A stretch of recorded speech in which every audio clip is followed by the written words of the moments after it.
seek to do in your name. And throughout the 10 years that I have been with the Barbados Labour Party, that has been the approach, that at all times, that we have nothing to hide, and we have everything to show. And why? Because the values that we represent to make a better life for the people of Barbados, and indeed, as you may have seen, the people of the region and the people of the world. Because our governance here does not stay here. And our example of governance has gone far and wide. And so it was in that moment that I realized that this was an institution that I would seek to represent as an institution. Now, I have worked in many places, and at all times, one has to feel comfortable that one can uphold the ideals and values of any institution or company or organization with which one seeks to associate. But there's another thing, sir, that happens, and I can only speak for the Barbados Labour Party, but I will also speak to what I observe in other parties. By contrast, there is a thing that happens in the Barbados Labour Party that once a candidate is identified, or once a young person, sometimes a not so young person, seeks a nomination or seeks any kind of a political service, that there is a body, there is a group that rallies around that person. Yesterday, we had the privilege of honoring a former member for St. Joseph, a stalwart in Barbadian politics, by renaming the roundabout at St. Patrick's after him. And really, it was the will of the St. Patrick's community that we were simply honoring. But I make reference to members like that former honorable member, and so many others who, I think of Sir Dame Billy Miller and other stalwarts of this party, who as soon as a person identifies an interest in representing people on behalf of the Barbados Labour Party, people rally round. Resources of all kinds are brought to bear. And I'm not talking so much about election campaigns, because an election campaign is one thing and it is a finite operation. I am talking about the knowledge building, the solidarity, the sense of comfort, the bringing to bear of networks and resources to be able to support that individual in the furtherance of the ideals of the party.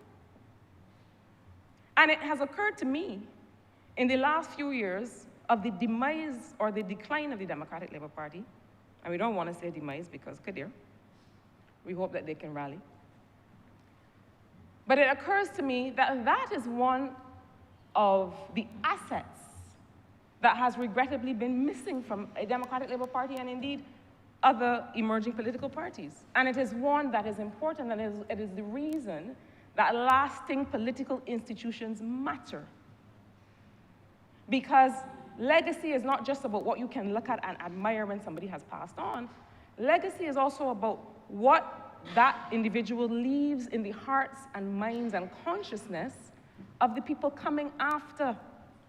And let me therefore take this opportunity to thank as well all of the people, and some of those people are people who live in the village, in Carrington Village. Members of the Barbados Labour Party who may not have served in elected politics, but are part of a body of people who have poured in to those of us who had at that time newly come to political service. So, sir, it is clear to me that a voter on election day, but also a constituent during the life of a political term, considers that they have voted for, they are voting for, or they are entering a contract with the member of parliament as a member of that party. I have no doubt about that. And I know this because whether I have been in cabinet or on the backbench, When I walk around my constituency and speak with people, they speak with me on questions of Barbados Labour Party government policy. They will say to me, well, how is it that you are advancing this policy relative to this matter that was in the manifesto or some other utterance of a previous Labour Party or of what they believe is the ideology of the Labour Party? And the extent to which that happens will vary from constituency to constituency, but it happens. Equally, there are people who would want you as their member of parliament to challenge policy. And so it is important to acknowledge that there has to be a balance of individual representation versus party policy and ideology. And sir, that is the conversation through you that I would like us to have with the Barbadian public, us as a collective. Because I think that this amendment, which I wholeheartedly support, gives us an opportunity to help talk through, as does the parliamentary reform process, as does the constitutional reform process, gives us the opportunity to talk through what it is that we are entering into when we enter into a contract with our representative. It is a contract. And there's an extent to which people understand that they have voted for you as a member of the Labour Party, and if you change your mind, or if you want to be somewhere else, come back and ask me the question again. There's the extent to which that is true. And there's also the extent to which people expect that you represent their interests as you have come to know them from your work in the constituency, and that balance must be honored. There can be no doubt that candidates and MPs need political parties, but political parties also need candidates and MPs. And I say this because I am conscious, and in fact sometimes have a certain consternation about the continuity of political service. Increasingly, it is clear to me and to others that, and as when we were honoring Sir Richard yesterday, that there is a sacrifice that is made. And that, again, there is a balance to be struck to the extent that we want to continue to encourage people to offer themselves for political service. Candidates and MPs need political parties. Political parties also need to create an environment where we are able to keep attracting. And it is not the party itself, it is the political system. The political system. That's why when we talk about parliamentary reform, it is not about any terms and conditions for the people in here now. It is about how do we create the environment that will continue to attract the quality of individual who will continue to put voters and put constituents first. And that is a real concern. We see that concern with the passage of the integrity legislation that commentators would suggest that has not been passed because we as a Barbados Labour Party government don't want to pass it. That could not be further from the truth. The fact is that there is a sensitivity among those who serve about the sacrifice that they are making and whether they want to make certain information public record because service is sacrifice. And so as we have this conversation, I think these are things that we now have an opportunity to throw some light on. Sir, it seems to me, therefore, that when a member resigns and when a member crosses the floor, it destabilizes democracy to such an extent that voters, constituents, the public starts to feel a bit unsure of the basis for democracy.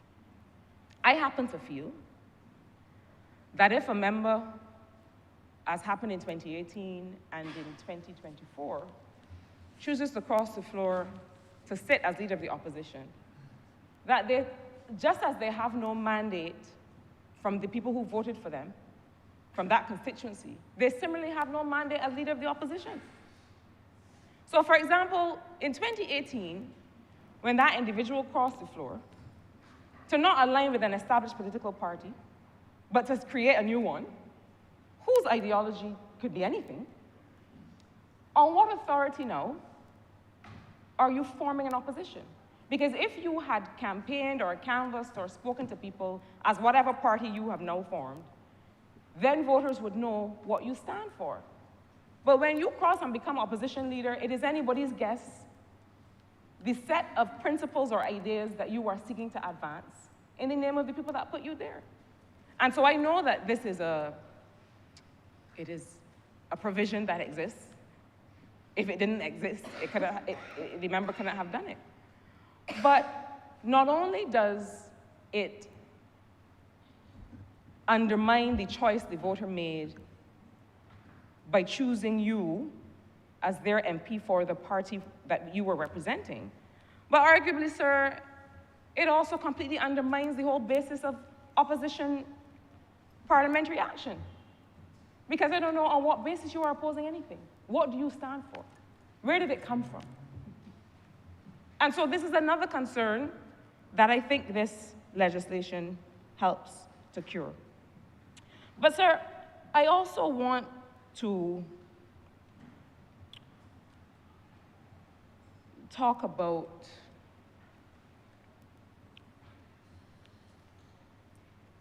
the notion of regulating political activity within political parties. I want to talk to sir about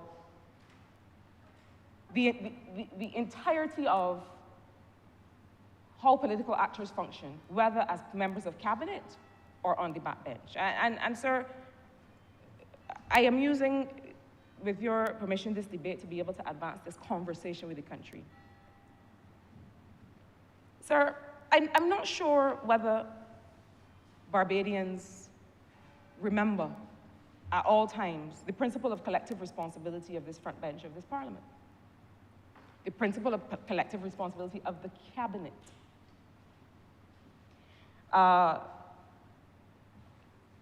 And whether we know what is required for a member to break from the cabinet. Sir, arguably it cannot be done. And so I remember Dame Billy Miller saying to me 10 years ago, if you have such a fundamental diversion from the cabinet as a member of cabinet, you must resign. And I say that because I think that as a collective, we have to understand the contract that we make. Once our member of parliament, for whom we voted, enters into cabinet, cabinet is the place where ideas contend. And we all know how robust and muscular some of that discussion can be. But once a cabinet decision is reached and you leave that room, you have collective responsibility. You may not have uttered a word. You have collective responsibility for the decisions in that room. And so there is a difference, I think, between that relationship, the relationship that you have with your MP, who then becomes a member of parliament. And I say this because I think it is important for us all to interact with the policies of a government as against the ideology of that party, to be able to make sure that we can, and we would on all occasions continue to support this member and this government. That is the only way that a healthy democracy functions. A member who is not in the cabinet, who sits on the backbench, equally, and I want to address two things in this moment, sir. One, and it came up yesterday in the renaming ceremony for Sir Richard, the notion that a member of parliament who sits on the backbench, who is not in the cabinet, cannot deliver for their constituents or cannot deliver at a national level is rubbish. Because this notion that that having a ministry means that you bring the resources of that ministry always to bear is not always possible. And we know that from the different portfolios that members have. I mean, I'm just seeking to speak plainly through you to have this conversation with the people of Barbados. And so in every occasion, in all circumstances, every member has to negotiate for representation for their constituency. Backbench, frontbench, all. Equally, a member on the backbench who's not in the cabinet has perhaps a different and freer scope or space to honestly defend constituents within the parameters of the party's principles. Within the parameters of the party's principles. Always to hold up on one hand the concerns of constituents, but always in the other, the ideology of that political party, not your own ideology. To defend the principles of the party. Once those two things converge, sir, you should be all right. But those two things must converge and there must be a balance. But sir, I maintain that it is important to understand these relationships. And it is one of the reasons I do feel that it is desirable in future constitutional reform to put the political party on the ballot.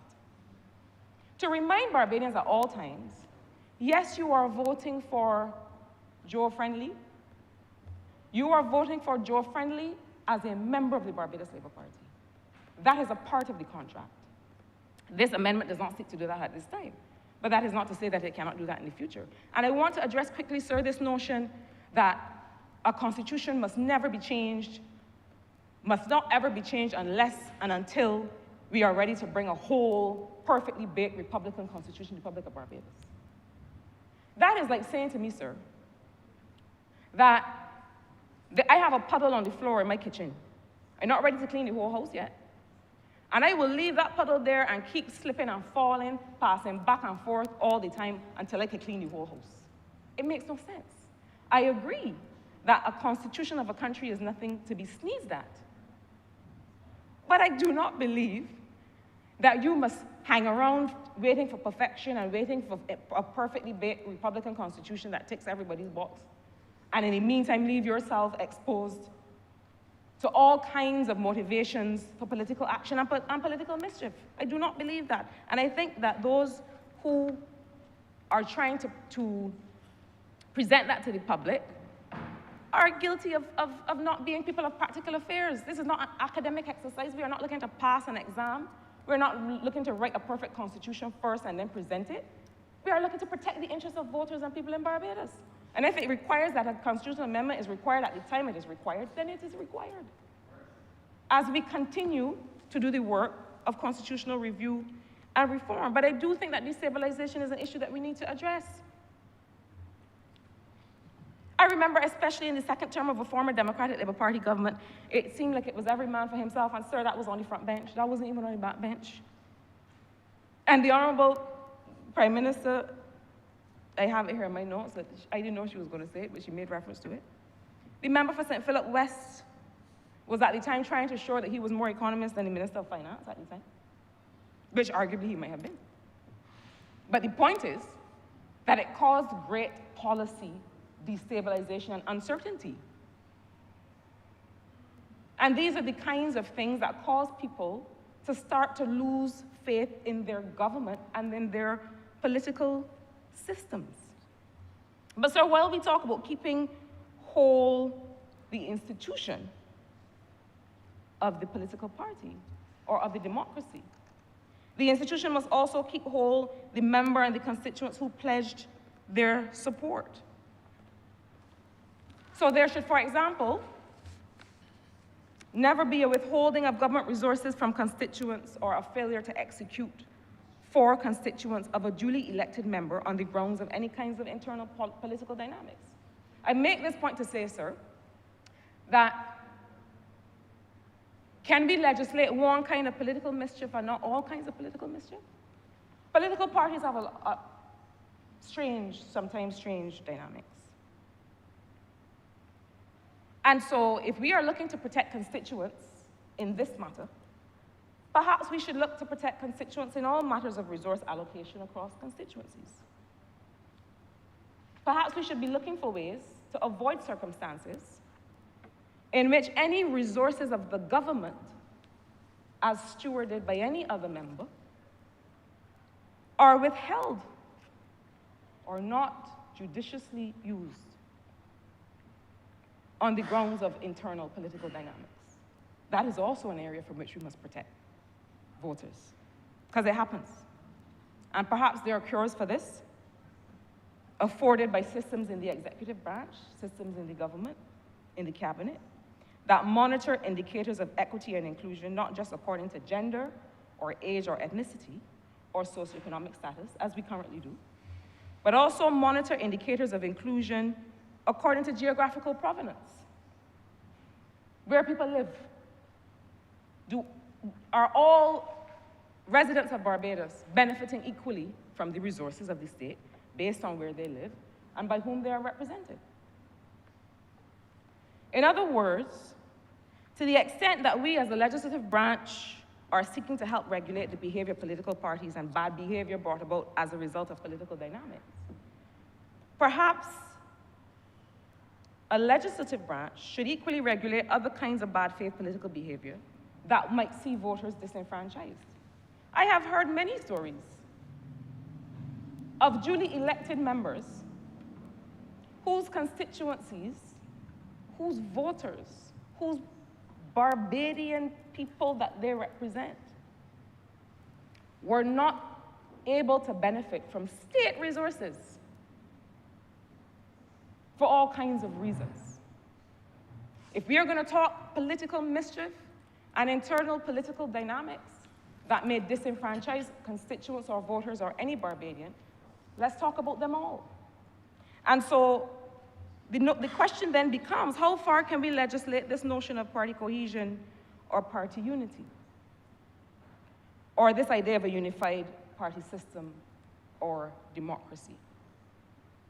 I put these things on the table, sir, because I think that it is time for the conversation.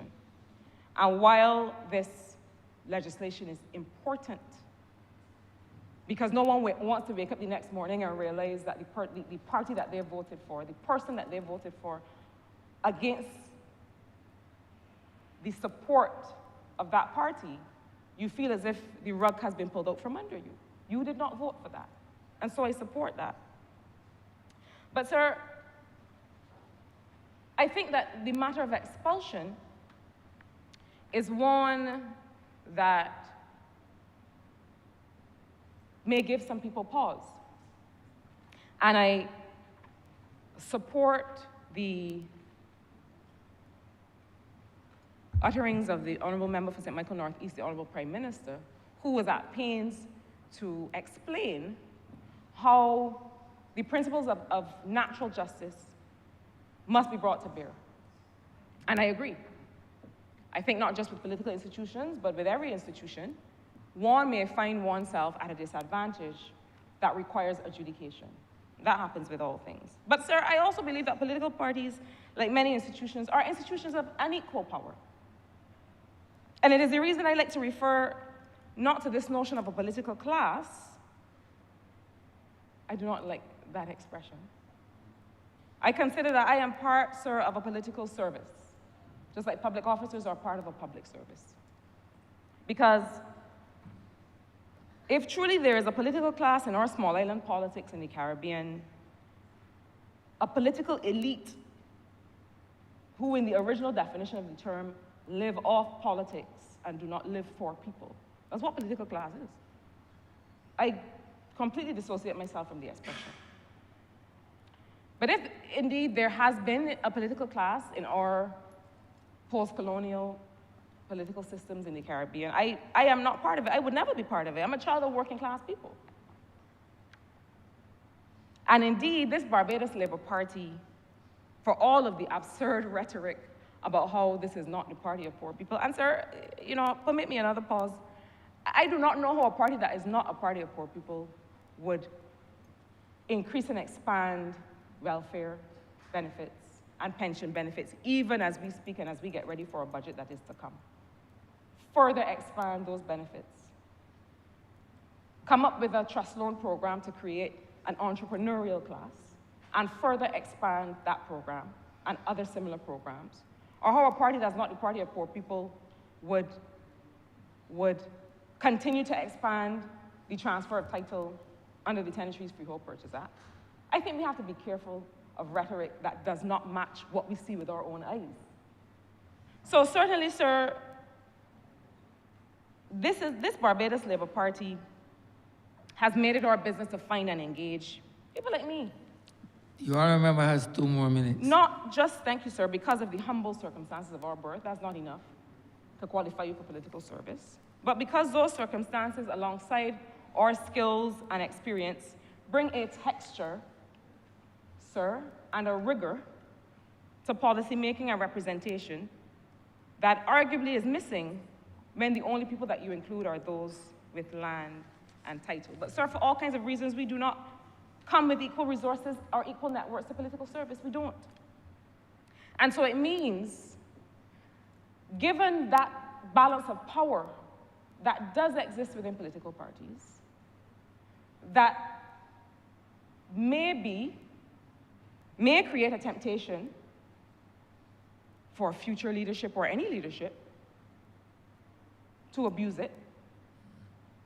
It means then that the provisions of this amendment require our court system to be quick, to return real judgments, rather than what seems sometimes, sir, to be a failure to commit. We've seen it. We see it in family law all the time. That rather than a judgment that binds parties, that we see the kinds of judgments that you're not sure what happens now. So while this amendment, in making provisions for people who resign, members who are expelled in political parties, where there is a balance of power and where some of us do not come with that power and with those networks, or where a member crosses the floor, in cases where there is an appeal to be made with respect to that expulsion, that we have to continue our work to make sure that the judgments are real, committed judgments, brought in quick time,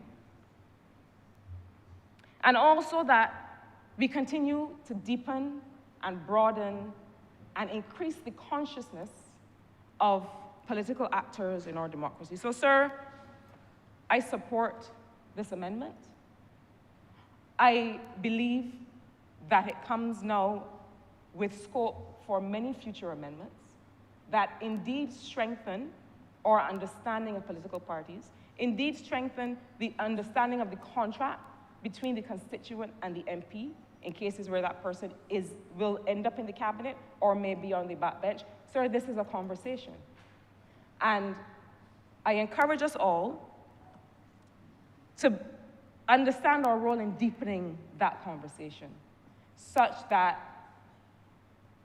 we really understand what is it that we do with our vote, but also with our action in communities, in schools, in households across Barbados at all times. Sir, I'm obliged to you. Honourable Member for St. George North. Thank you, Mr. Speaker.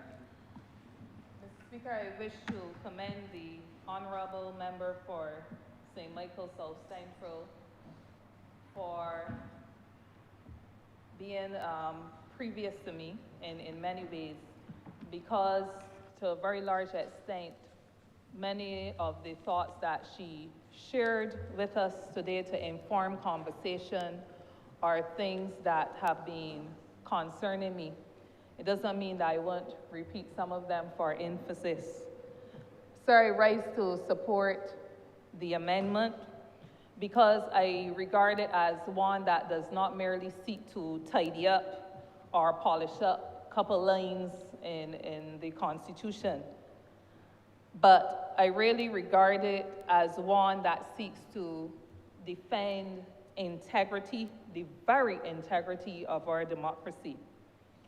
If it was merely one about administrative housekeeping, I could understand why many would be of the view that we didn't have to address this right now and that we could wait until other aspects of the Constitution also required addressing. But I think, sir, that we need to face some simple truths, though. For years under our Constitution, we never had to contemplate certain things. It was probably never even imagined that the day would come when a result could be any number to zero, because it's now 30 constituencies, but it was different numbers in previous times. We probably never contemplated that we would experience a situation where one party got all of the seats in a contested election. And sometimes, sir, when you do not have to experience certain things, there are things that could be tidied up, polished up, that you don't pay attention to it because that eventuality seems a far distance away. But we have experienced it, sir, not once, not twice, but thrice. And so while I am one that holds the view that we shouldn't really be doing it now, we should have been doing it since 2018, if we are honest, or if I am honest with myself. I believe that the time has come. There's never a bad time to do that which is right. It's my personal view, therefore, sir, that the time has come for us to give the people's mandate a necessary shield. Because many of us did not consider it will happen a second time or a third time, and there can be some point in time where it presents itself again. And I believe that mandate has to have a shield. That mandate that the people gave to us as a solemn commitment that they share our perspectives and the perspectives which put us here. That mandate that was sacred to them, each and every one of the voters who exercised their right when they went into the polls and they marked an X next to where they saw representation for them and their interests should come.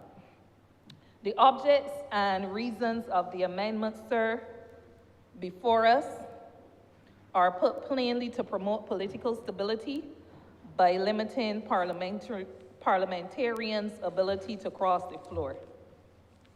But, Mr. Speaker, I regard that it does more than promote political stability.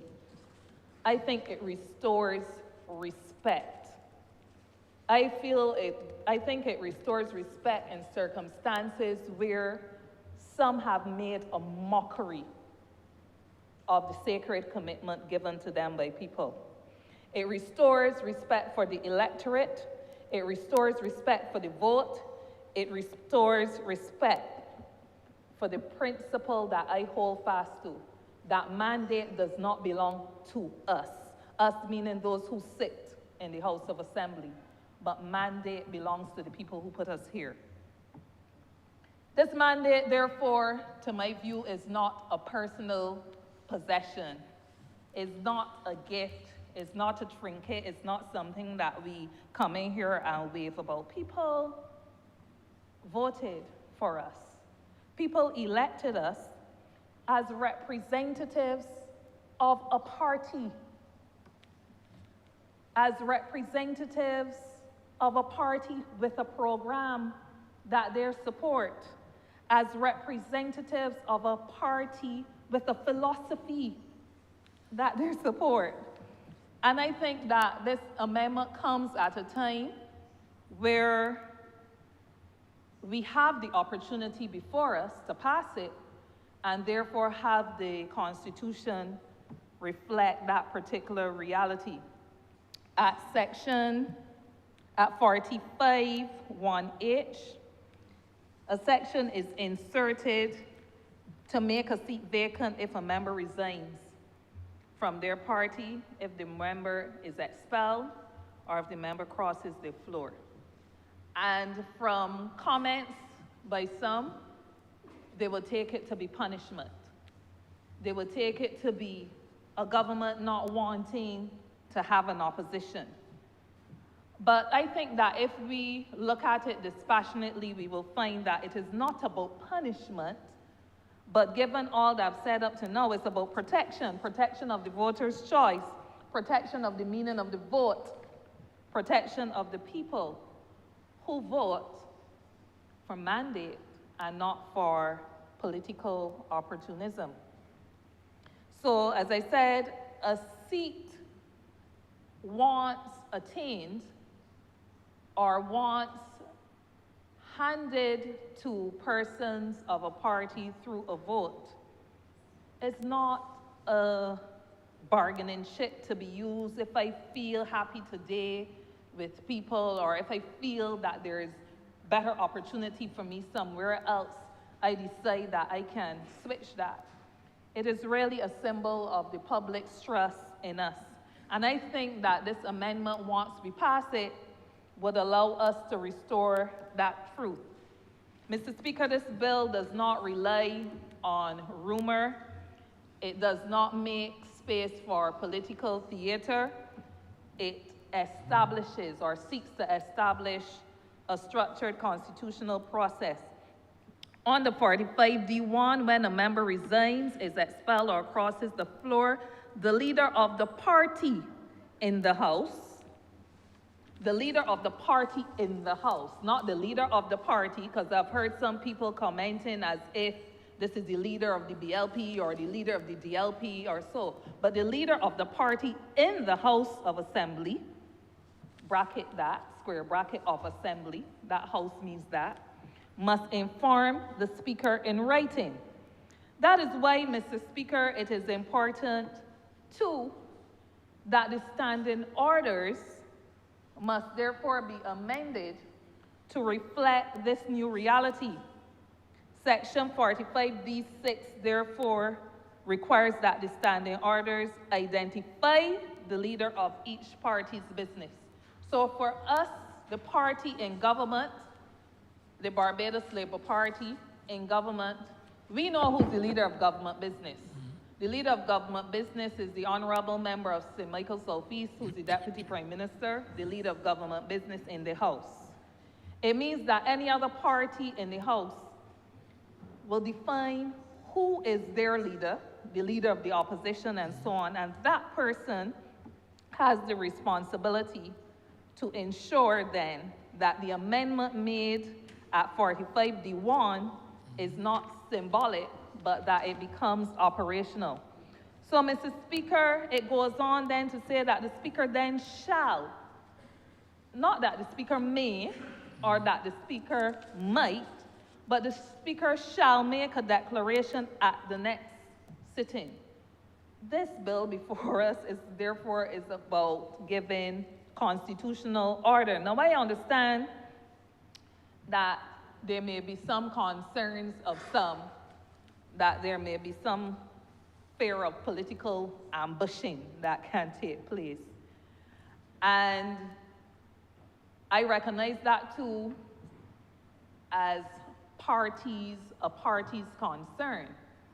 And the Honourable Member for St. Michael Northeast, when leading on this bill earlier, was very clear to outline the guardrails that there are in the BLP's constitution to prevent people from being ambushed. But I'm sure that there are other members in recent experience in another place that would understand that the Constitution may not have been as tight to provide the same guardrails, and so there will be concerns that you can be ambushed, but I do not think it is the place of an amendment or the bill before us to do for parties what parties must do for themselves, to make sure that their constitutions are tight. Sir, I will submit that if I am a member of any institution, I'm going to make sure that the terms of that institution, as displayed in the Constitution or any rules and regulations, are not those that I feel can ambush me in any way politically or otherwise. The law, I repeat, cannot attempt to fix for parties what parties must fix for themselves. Mr. Speaker, I'm happy that the bill before us draws a very sharp contrast, draws a very sharp line, actually, between crossing the floor and resignation or expulsion.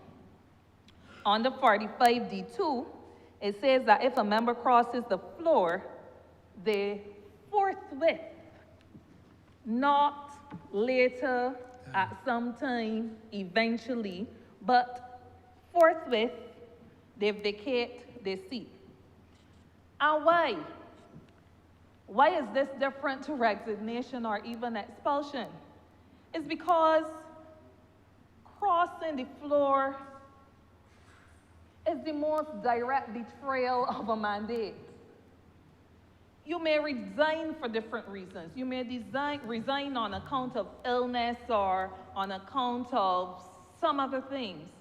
But when you cross the floor after people voted for you, not as an independent, but as part of a political party, and you cross the floor, that is the clearest repudiation of the platform upon which you were elected in the first place. And I know that there are some people who may hold a view that all the votes I got ain't come from the political party, or it had nothing to do with the leadership of the party. And some might hold that a quantifiable amount, if not a majority, may have been their personal votes. And that could very well be true, but Mr. Speaker, what better way to verify than to go back to the people who put you there then, if that is the belief? Certainly, if I held that view, which I do not, because I've had occasion to study the votes cast and the votes received by members in contested elections from 1956 up to the one that was concluded just under 2 weeks ago. And I can see clear patterns of how things changed over time and how things stabilized, particularly between 1999 and present, to give the Barbados Labour Party a platform where I can argue, like others have put, the Honourable Member for St. Thomas included, that you see where party votes emerge. And the Barbados Labour Party, certainly in the case of St. George North, and I know in the case of others, was able to turn out its vote. And the other people were not able to turn out as much of their vote as they ought to have. But sir, the Constitution cannot allow a member, therefore, to carry the people's power into the arms of a party that the people did not choose. And that is the underlying and fundamental principle. I now turn, sir, to the resignation or expulsion of people, of members. I believe that a fair 14-day window has been given. At 45D3, if a member is declared to have resigned or been expelled, they have 14 days to challenge in court. If they do not, at the end of that time, the seat becomes vacant. I believe that this is due process. I believe that this provides for natural justice. I believe that it provides for constitutional fairness.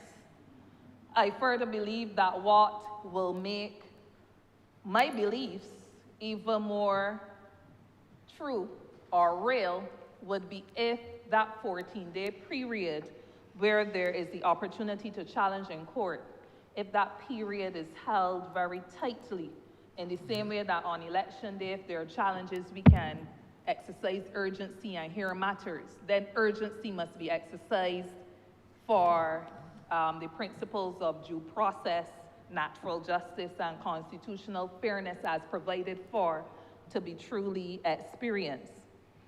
Under 45D4, if they do challenge it, and they challenge it successfully, then they get to maintain the seat. But while the 14-day period, while that 14-day window is open and there is a challenge, a member will keep their seat until the matter is finally determined. It's for these reasons, sir, that we have to exercise urgency through the court process. And I don't know, because I'm not a legal mind at all, but I would be happy if we could get some assurance that that urgency will be held in these matters. But Mr. Speaker, let me go back to the things that I know, because the things that I feel. So I'll be frank, if I resign from a party, I don't need to go to court. And that's if I resign in word or in deed, by my actions. I don't need to go to court because I done with people, done with the team. And if my party expels me, I don't see that I can be clinging on to a mandate that they no longer want me to hold. But if I really believe that the people put me there and put me there for me, I would be there like, bring it on. Let me go to the polls as fast as possible. Let me get back to representing my people, the people who put me there. But I know some will fight up, Mr. Speaker, not to defend a principle, but to protect ego.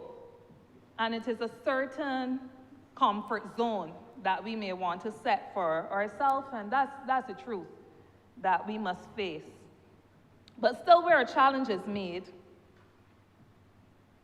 as I said, reinforcing the point that the courts then must treat with urgency, and I'm stressing that because at some point in time in the wrap-up or so, I would like to hear a response to that. Mr. Speaker, Section 45D5, once the Speaker makes a declaration, the member shall cease to perform his functions until the matter is resolved, and that goes back to the point of urgency that I made. Mr. Speaker, this constitutional amendment is about people power. I believe that I align myself with a predecessor of mine in the Barbados Workers Union who also served in this honorable chamber. The second General Secretary of the Barbados Workers Union, who, like me, shared the view that people must vote for a party. People must vote for a program. People must vote for a promise. The Barbados Labour Party, that is now the government, came into government on a promise that they referred to as a covenant, that we refer to as a covenant.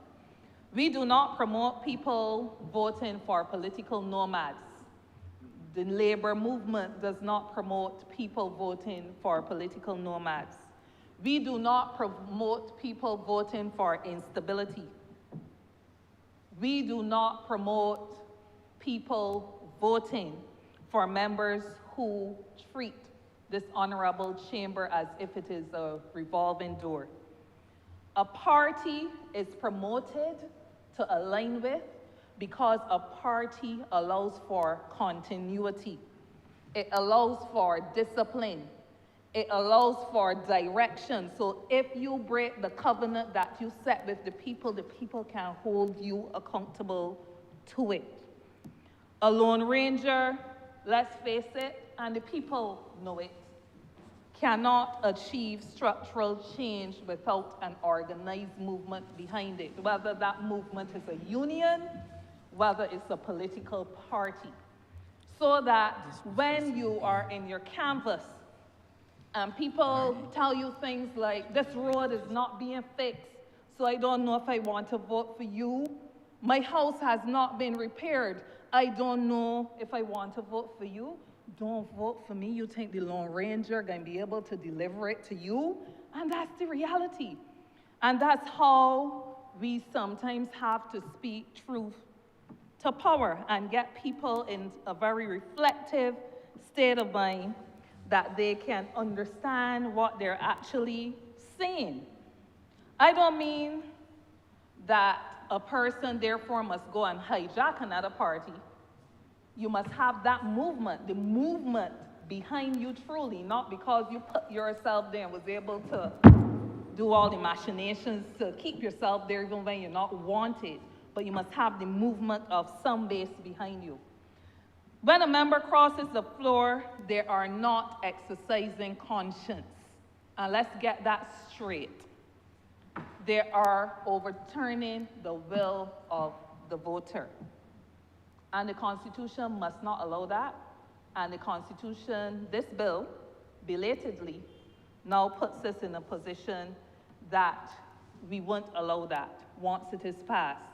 This bill says to the people that your vote is final unless it is returned to you.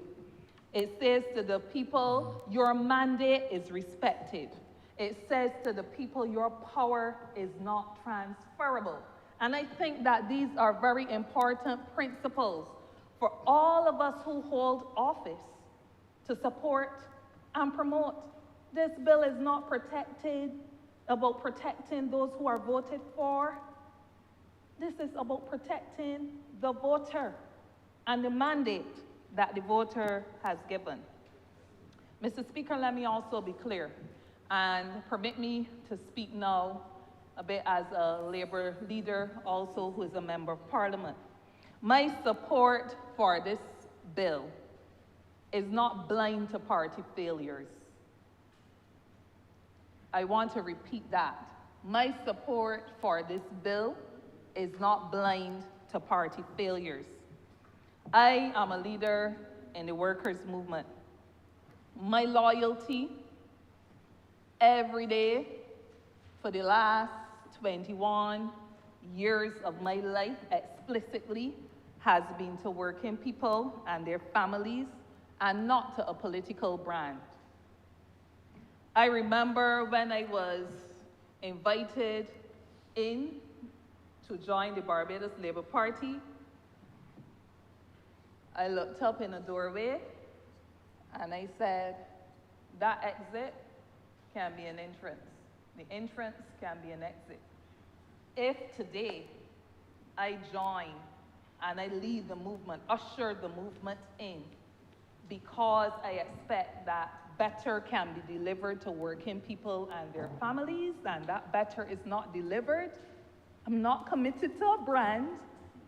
I might not cross the floor, but I don't think it will be my choice to, but I think it will be my duty to. As long as I'm committed to the workers' movement, my duty would be to leave if it no longer serves the people. And that is what was the experience in the mid-1950s. And I spoke about this when my predecessor, now the Right Excellent Frank Walcott, and the Right Excellent Errol Barr and others determined that the Barbados Labour Party was no longer reflecting what they supported as a movement of workers, helping working people, that their objectives had somewhat shifted and they were no longer addressing the needs of the ordinary man. So they decided to leave and form a Democratic Labour Party, who since then no longer reflected the views of the ordinary man, not after 2013 when so many thousands were sent home just like that without consideration to due process and so on, and more cases that is not the Democratic Labour Party that was formed. And so, Mr. Speaker, those leaders abandoned the Barbados Labour Party in the mid-1950s. But I hasten to say that that's also the reason why I allowed the Barbados Workers Union to realign in 2020. Because here it was that there was a party in power saying, we want to reconnect, we want to realign to the needs of the ordinary man and woman, and that's why I came in. And that's why, Mr. Speaker, I'm saying that when you are from the labor movement, you don't wave a party flag willy-nilly. You will continue to support a brand as long as that brand supports the needs of the workers. So as a union leader and as a member of parliament, always I will urge people to vote. I will always urge people to vote for the program that protects working families. I will always urge people to vote for the program and the party that is supporting national development. I will always urge people to vote for the leadership that is promoting democracy. And our people must therefore learn to vote strategically and not emotionally. We must learn to vote for the uplift of working people and their families. We must not align with a party simply because that party is the party we've always voted for. We must align with a party because we believe and we know that that party has the machinery to deliver, and we must be guided by solidarity for the many and not for the few. You will never be able to please everybody. I hasten to say that. But the machinery and the commitment must be in place to deliver for the many and not for the few. So, Mr. Speaker, in closing, I said I would be brief. Let me close with a plain truth, repeating what I said for emphasis. The mandate belongs to the people.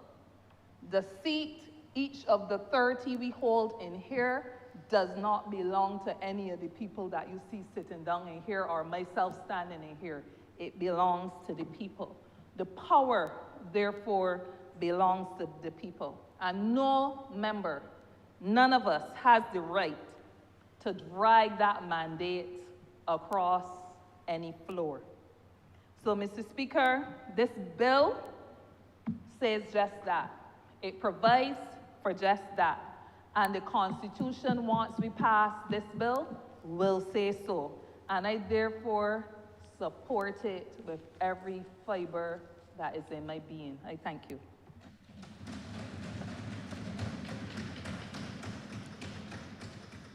Honourable St. Philip North. Thank you, Mr. Speaker. It is fortuitous that you're back here today on the mandate of an independent speaker. And with that, I am asking for your indulgence and to be open-minded as you usually are. But I have questions on this bill, and of course I have reservations. I will begin by saying that the one thing I would have loved to have was more time to consider, to investigate, to basically scrape the internet for any information I could get on this bill so that I can make a really informed decision in terms of how I vote later this afternoon. But time did not permit, and I'm still wishing that we could have a little more time to discuss it. I have the Prime Minister, the Honourable Prime Minister said earlier about there's certain things I think are not worth the fight about stating the definitions of some of the things like crossing the floor and what was the other one I wanted to say? Like crossing the floor, for instance, political parties, for instance. I tend to disagree. 50 years from now when I'm in my grave or in an incinerator, language changes. Fat is no longer obese, fat is cool. Gay is no longer happy, gay is something else. Tea is no longer what we drink, it's information or gossip. And I think it's important to put definitions in legislation so that for future, everybody and anybody can understand as language changes. Crossing the floor is not always fruitful. The members that spoke before me insisted on that. But reading a little bit more on the history of crossing and so on, I can say that it has been fruitful in some instances. We have the great example of Errol, the late Most Honourable Errol Walton Barrow, who left the Barbados Labour Party and basically started a force to reckon with, the Democratic Labour Party, which sadly all of us are seeing the demise of it, which I really do not want to happen. That was a fruitful crossing. We have seen the late Right Honourable Owen Arthur cross to become an independent. And anybody in here that would say he did not make valuable contributions in Parliament as an independent till he came upon, can't remember if he ran the elections after that, would be lying. That was a valuable crossing, Mr. Speaker.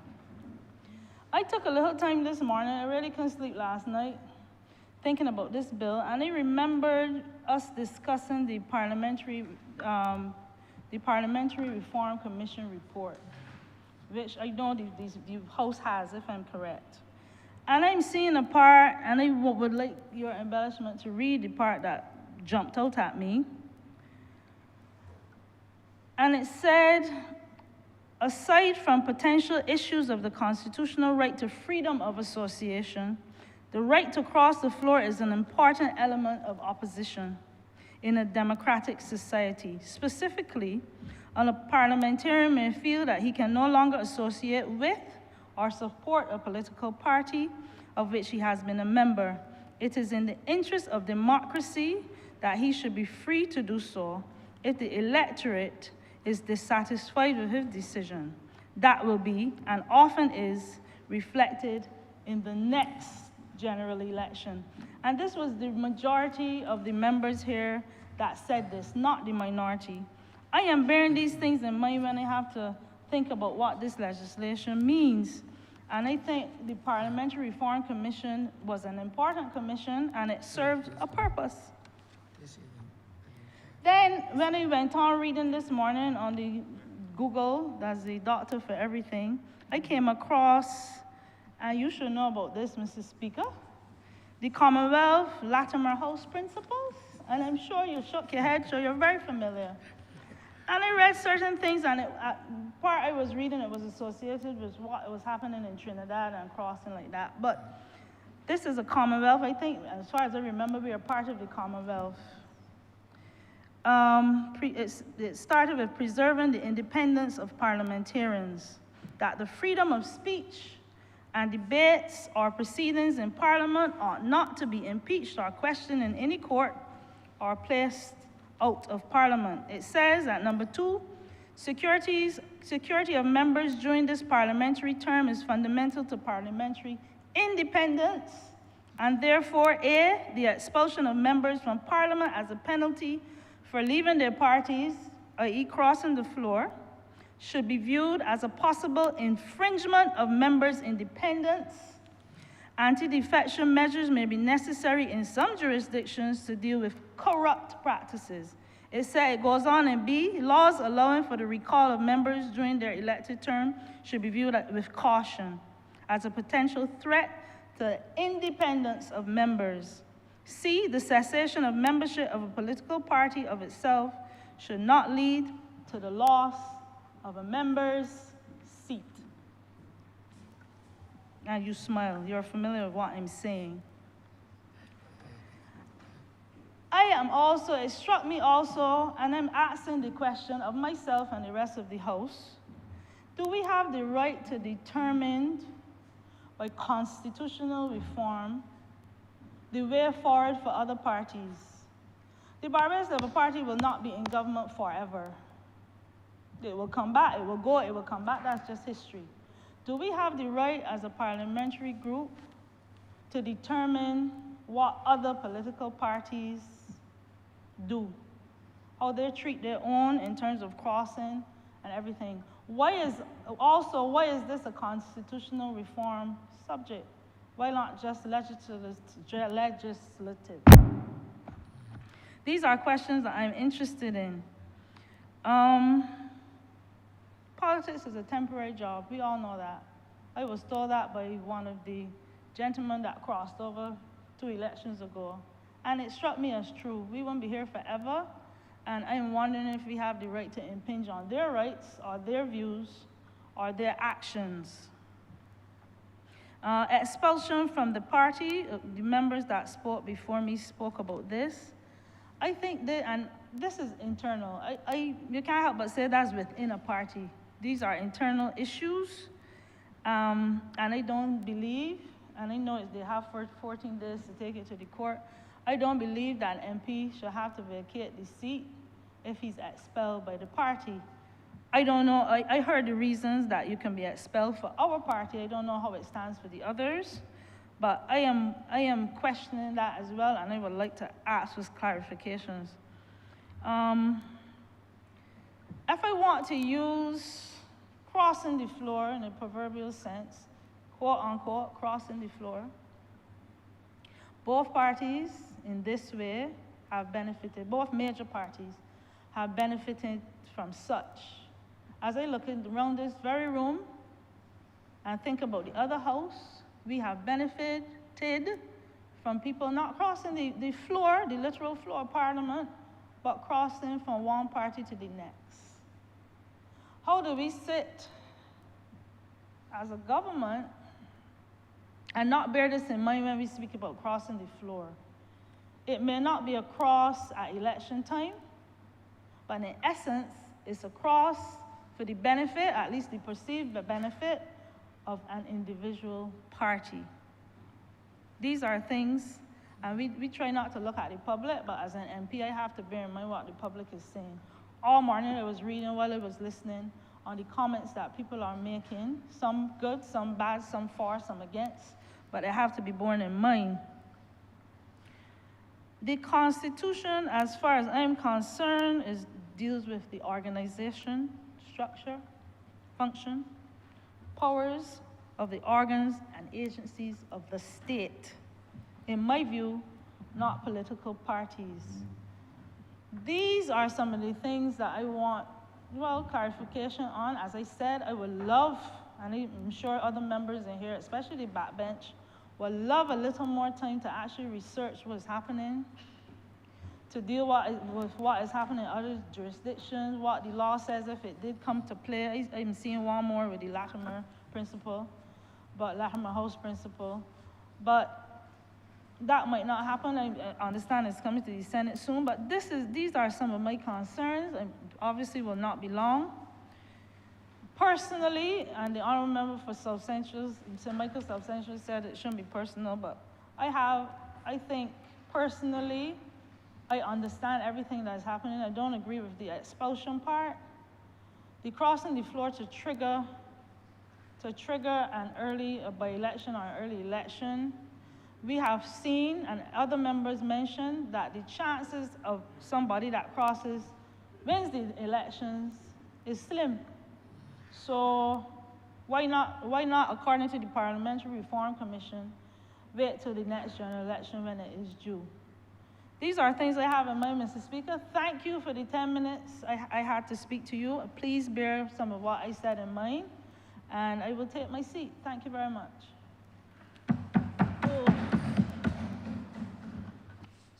Honourable for Christchurch West. Thank you very much, Mr. Speaker. Now, Mr. Speaker, as I look around this honourable chamber, I look to see members of the Barbados Labour Party. And I think certainly from what I can see, am the longest, or if not the longest, almost the longest, member of the Barbados Labour Party in this honourable chamber. I was a member, in fact, this year is 40 years that I've been a member of the Barbados Labour Party.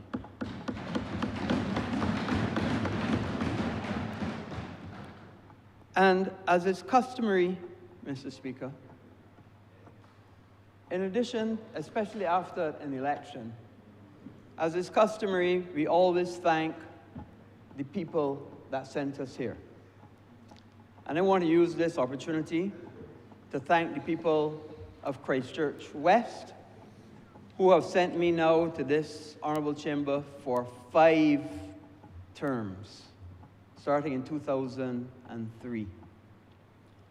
And we always must remember, when we speak in this honourable chamber, who sent us here. Now, also as is customary, when I get up to speak, I always start with, I support this bill. But you know, Mr. Speaker, elections change lives. And in fact, I went through a whole election campaign saying elections change lives. And although normally I get up and say, I support a bill, today is a different day. Now I am a backbencher. I'm free to speak my mind. I am no longer a member of the executive. But am I free to speak my mind? And that is the crux of this bill.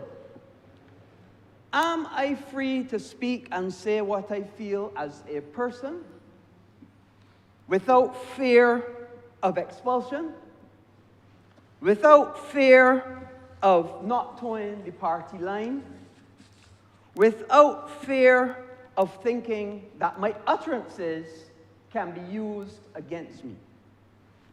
And that is the crux of this debate. That is the fundamental crux of this debate. I fully agree, I fully and wholeheartedly agree that if you cross the floor, that you should go back to the polls. I fully agree with that. The part that I had difficulty with is whether somebody should be expelled from a party based on their utterances or positions that they have taken. And I listened to the Honourable Prime Minister, and we discussed it amongst ourselves at length. And I have come, after deep reflection over a significant period of time, to now agree with that aspect to it. And I'll explain to you why I agree. We often say that I must respect the people that sent me here. And yes, the people that sent me here are the people from Christchurch West. But the people that sent me here are also the Barbados Labour Party, though. They're also the people that sent me here. And when you think about it, all of us have benefited from everything that the Barbados Labour Party provides in an election. The Barbados Labour Party provides this, a manifesto. I didn't write this manifesto. Well, I didn't write the manifesto by myself. We had help, and we all come together and write a manifesto. And I know that I wouldn't want to steal the thunder of the Honourable Leader, because if I were to read from it, I had to make it a document in the House. And I don't want to preempt the Leader making the manifesto document, but maybe I should, because it's a mini manifesto that I have in my hand. Honourable Member, as long as you're quoting from it, you can indeed make it a document. But I won't want to preempt the Leader making the manifesto document. It's not preempting, Honourable Member. Fine. If you're quoting from it, And it's your duty. The number one thing, the BLP's core beliefs, a sense of belonging that gives life meaning. Now, I started by saying that I have belonged to the Barbados Labour Party for 40 years. So therefore, I internalize and I accept the core values of the Barbados Labour Party. And if we accept that when we enter these chambers as elected members, we enter these chambers and we benefit from the record of the Barbados Labour Party. We benefit from the posters of the Barbados Labour Party. We benefit from meetings of the Barbados Labour Party. This election, we benefited from an application, an app of the Barbados Labour Party. We benefit from other colleagues coming and assisting you on your platform of the Barbados Labour Party. We benefit from all the paraphernalia of the Barbados Labour Party to help you to win your seat and to provide a case to the people of your constituency.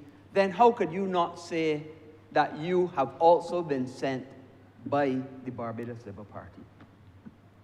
So if you have a duty to know that you've been sent by your constituents, you also have a duty to know that you've been sent by your party. And if you internalize and accept that, then of course you would have to accept that if you in some way speak against or your party has reason to expel you, then you have to accept that then you must go back to the electorate who have sent you here.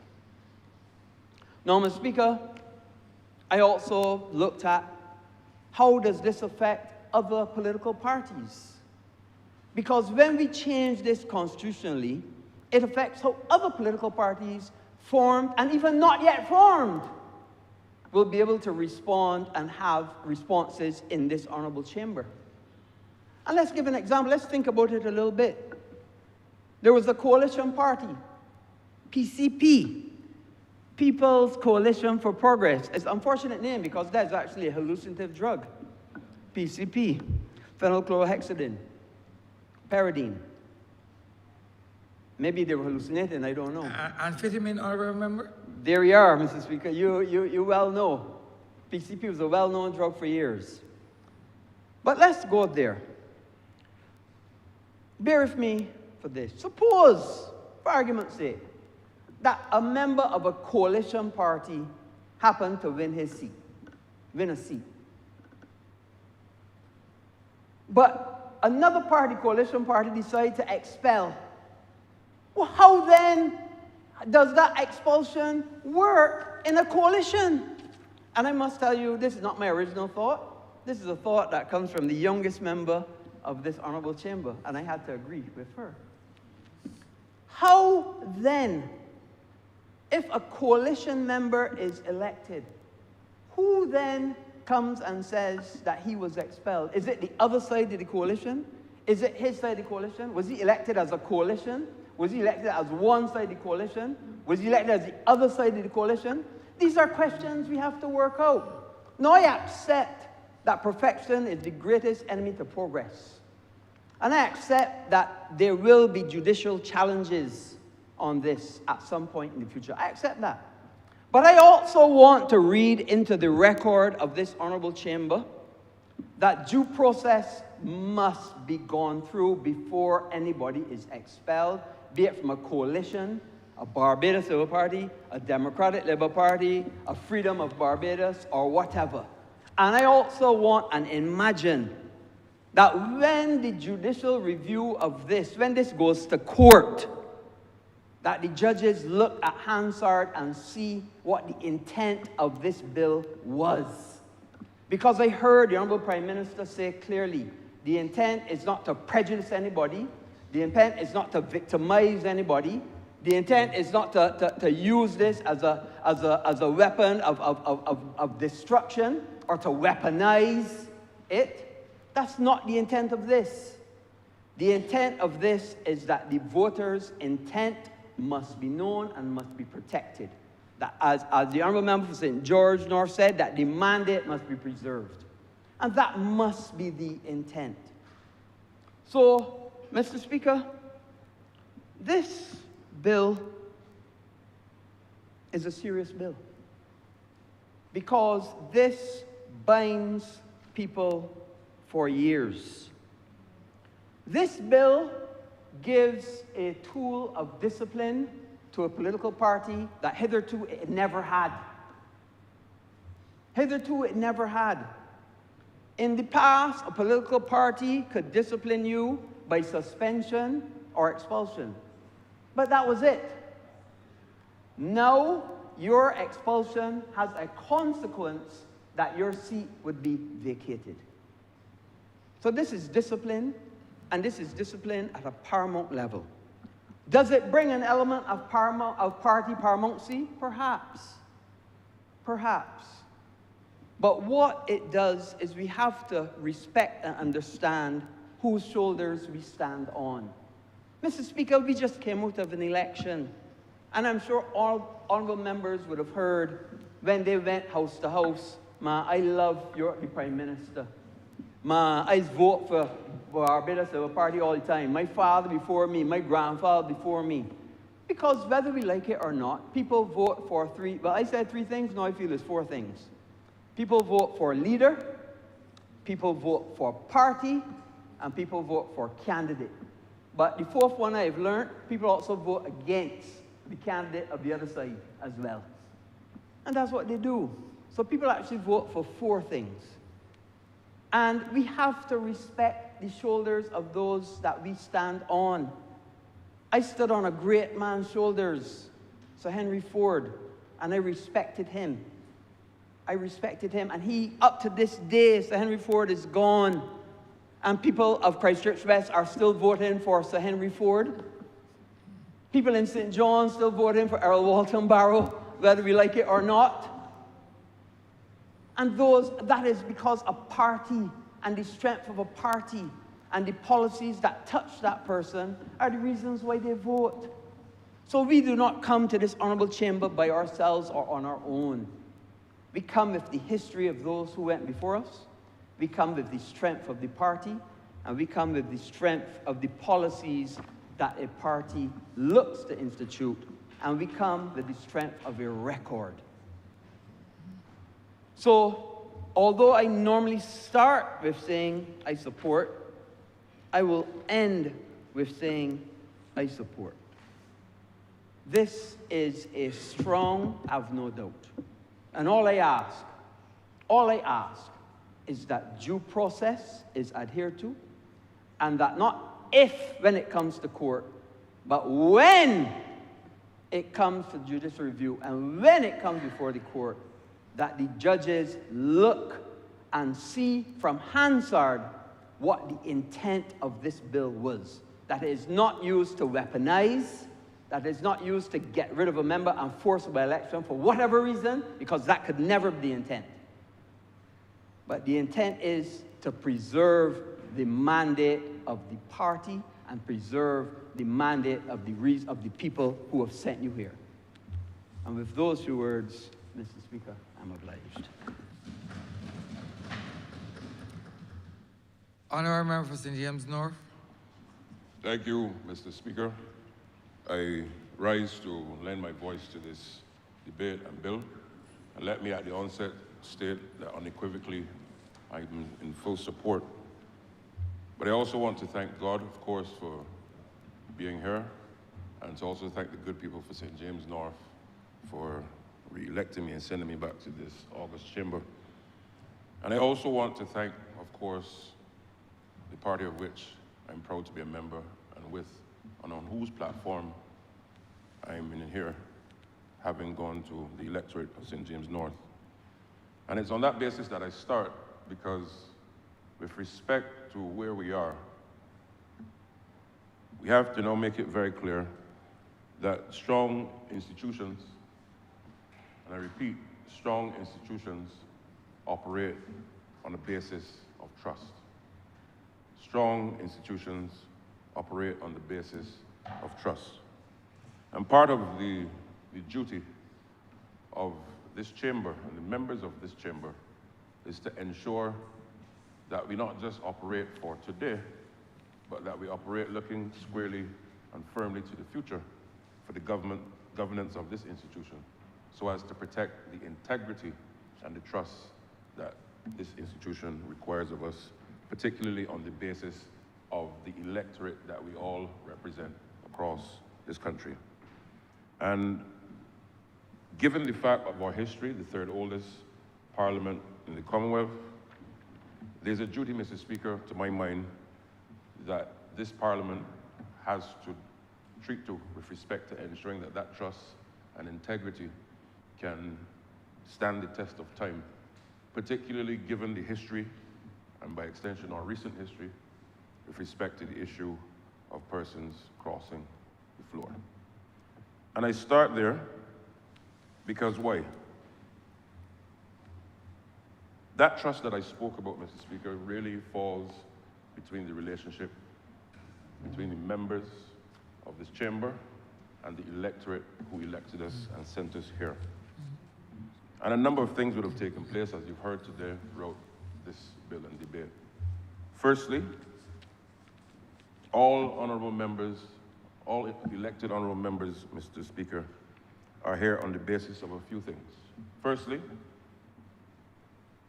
candidates would have presented themselves house to house across communities and constituencies in Barbados, not just presenting themselves with their names and their individual selves, but on the basis of ensuring that people understand that they are representing a political institution. All of us, bar none.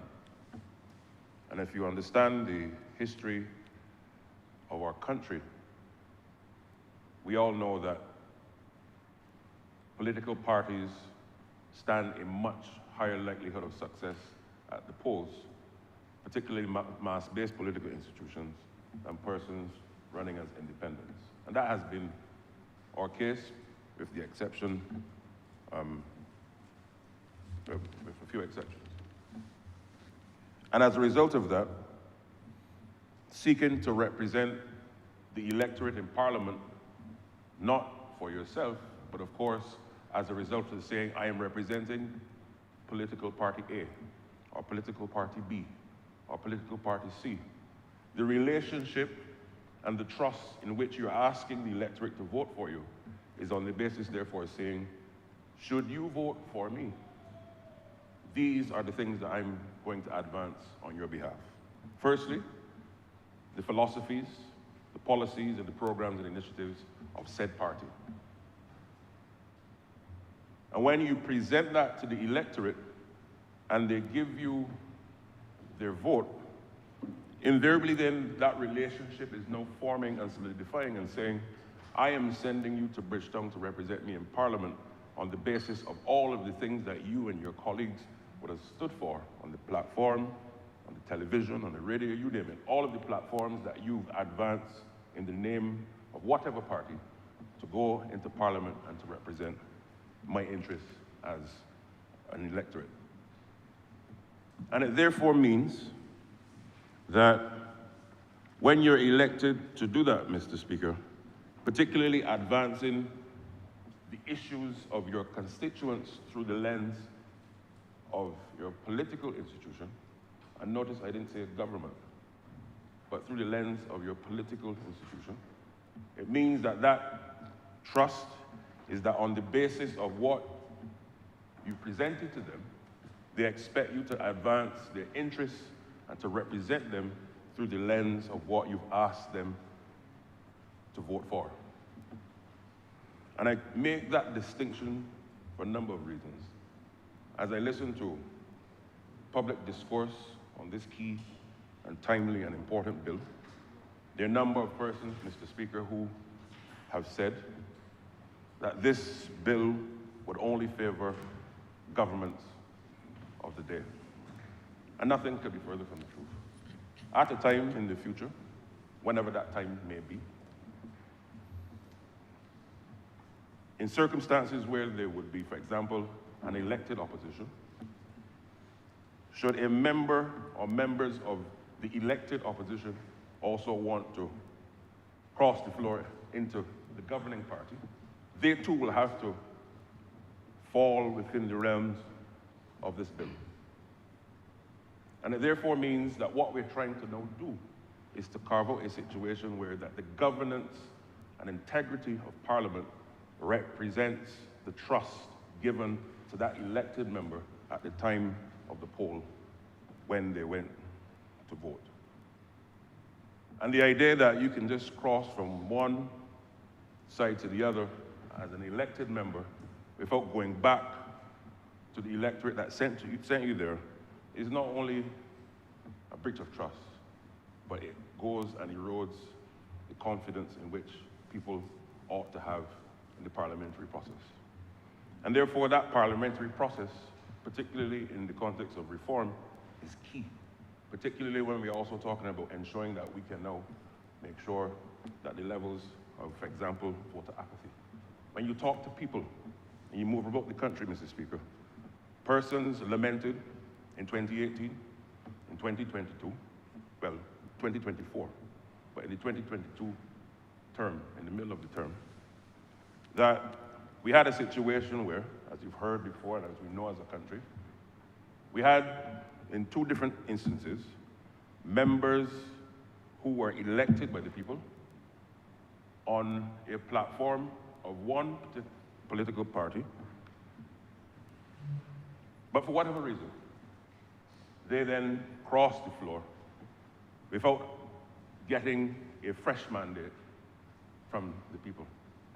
But we all see, Mr. Speaker, what has happened in those circumstances. Because people in Barbados and the electorate, in my view a very sophisticated one, have made it very clear, in no uncertain terms, that if you are going to cross the floor after having stood on a platform, coming house to house, using the resources of a particular political party, and then for whatever reason you believe that you are a big McGuffey, and that you can go it alone and disregard the people, then you will have to deal with the consequence, not in here, but out there in the election world. And that was very clear. The last two members in this honorable chamber who would have crossed the floor and not gotten a mandate from the people to do so, but sought a new mandate in other constituencies, Mr. Speaker, we've seen what has happened, and they were not returned to this chamber. But there's also another thing that I want to focus on very briefly, because I'm not going to be too long, because a lot of what I would want to say has been well articulated by my honorable colleagues. There's a phrase in the term in the body politique, the will of the people, Mr. Speaker. The will of the people. You hear it from different platforms, different parties. And you hear oftentimes colleagues and candidates saying, should it be the will of the people?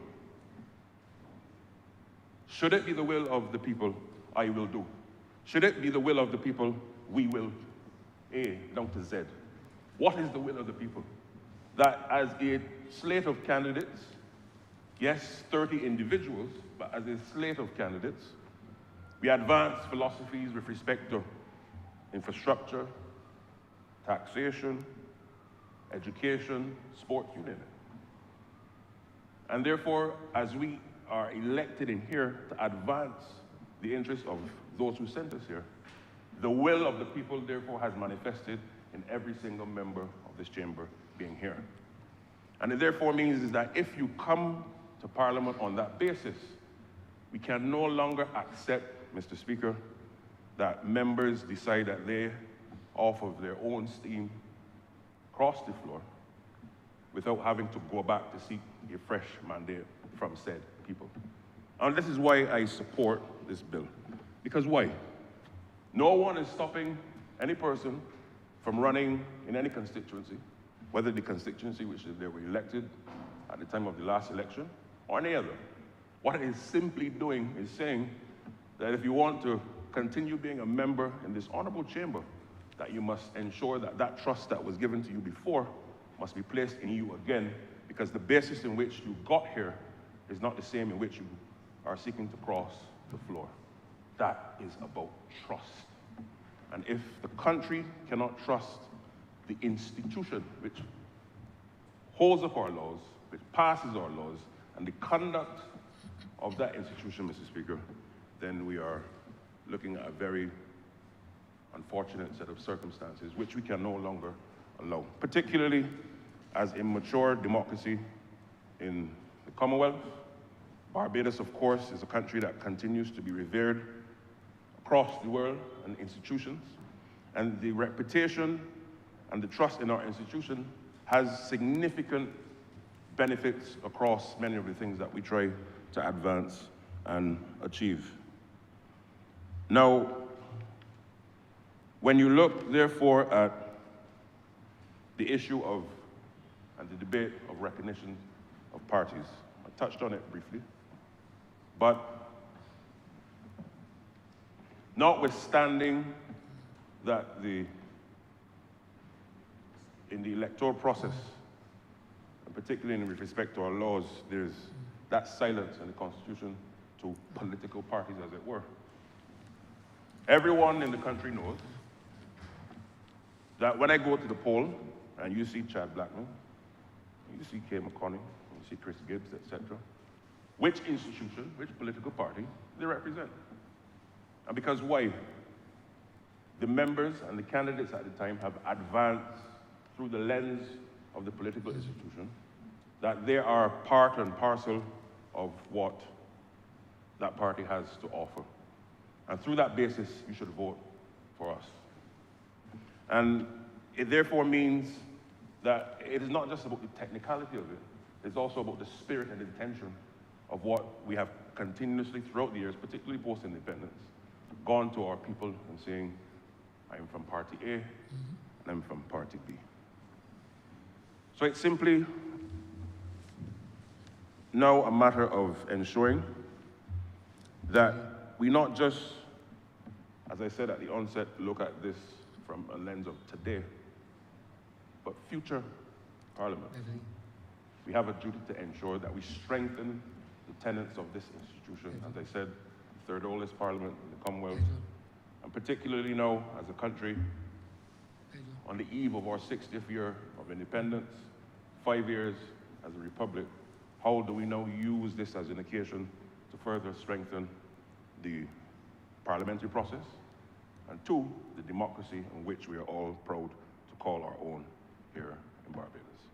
So, Mr. Speaker, with those few words, I want to unequivocally lend my full support to this bill, and I look forward to the continued discussion and debate this afternoon. I thank you.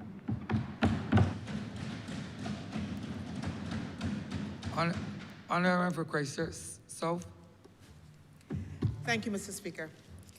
Thank you for recognizing me as I stand to make my maiden speech in this honourable chamber. I do not take this moment lightly, Mr. Speaker. As I stand on my feet in this chamber, I do so with the full weight of the people of Christchurch South.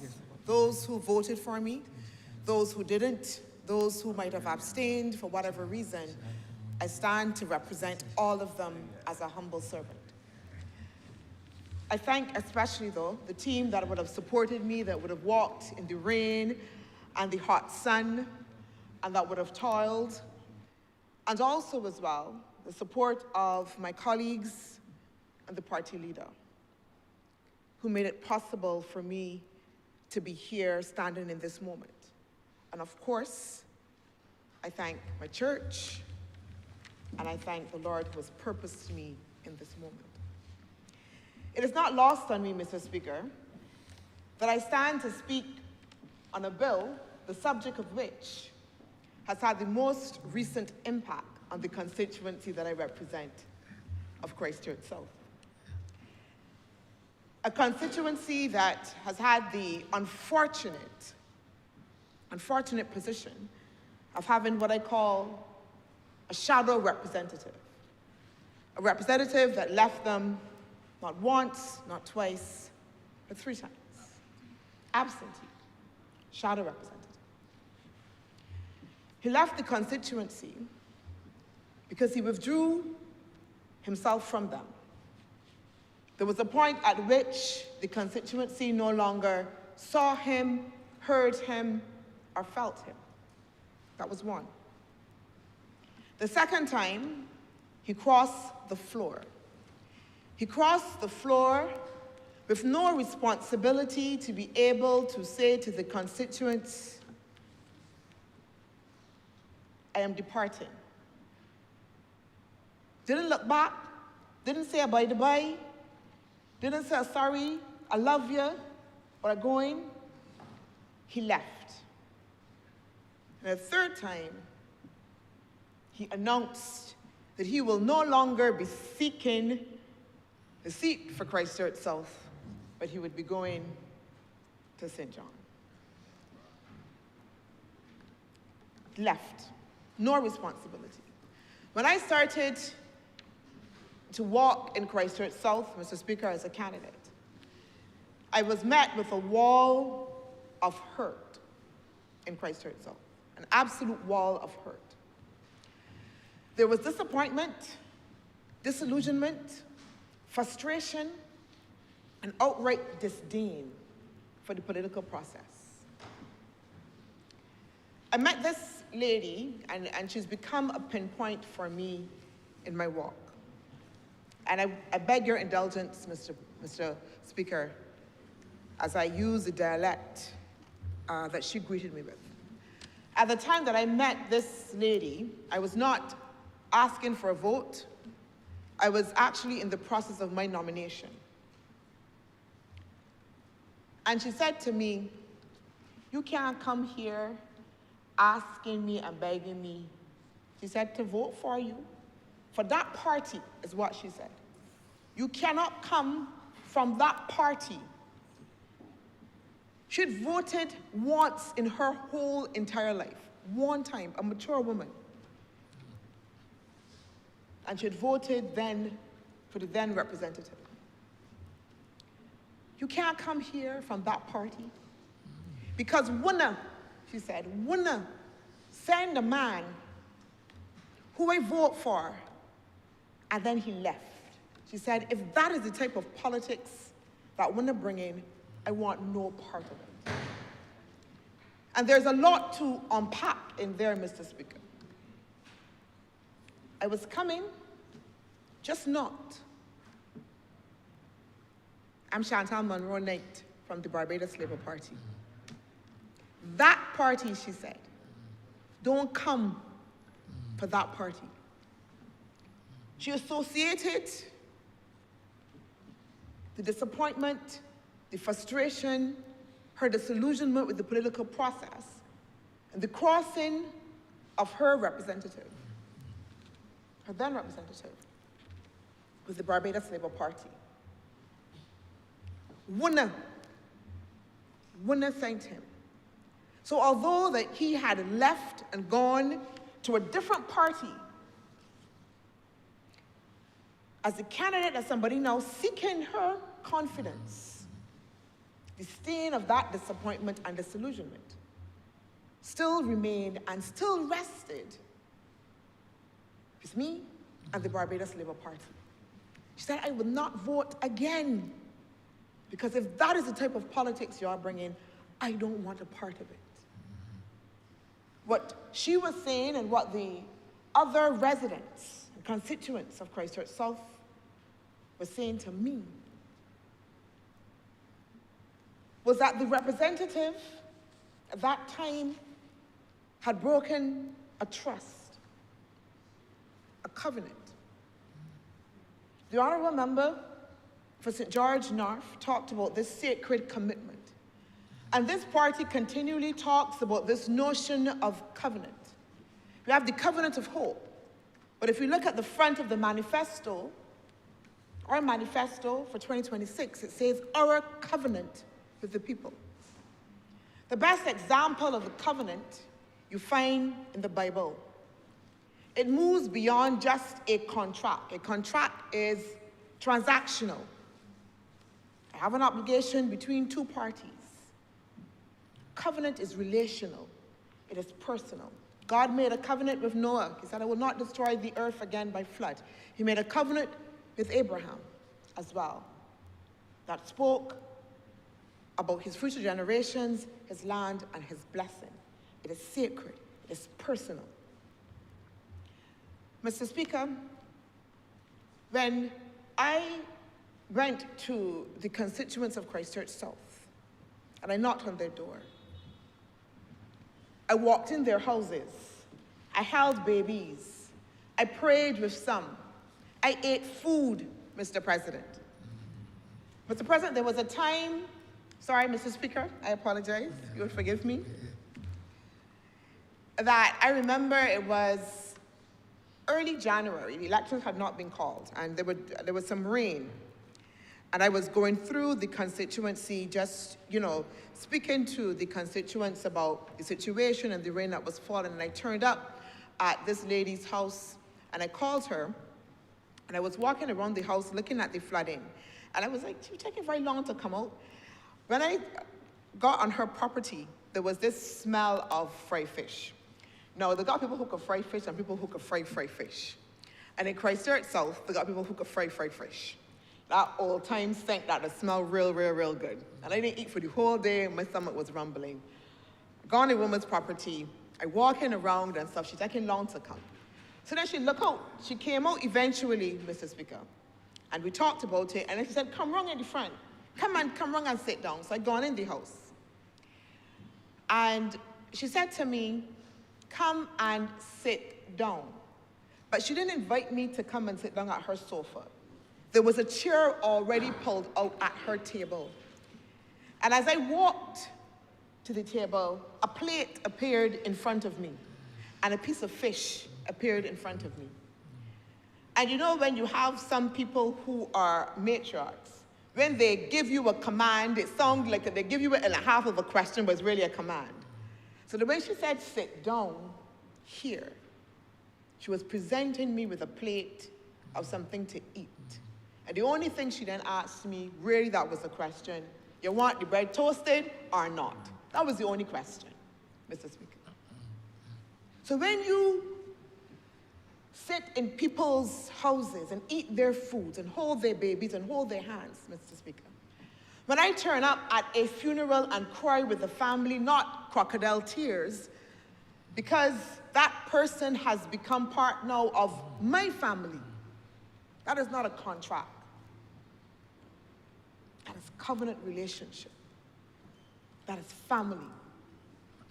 And so the repudiation of that,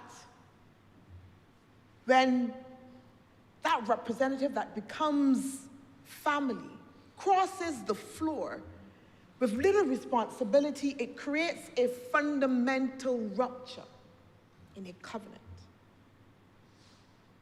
You rip it out, you tear. But it is not just surface, because very much it becomes heart. Because if you become family, and your family leave you, and your family look back at you, and your family ain't there for you, you just take it on, Mr. Speaker. You just feel it inside. As much as you want, pretend, you feel it when family does that to you. And so very often, we talk about this notion of crossing the floor in a procedural way.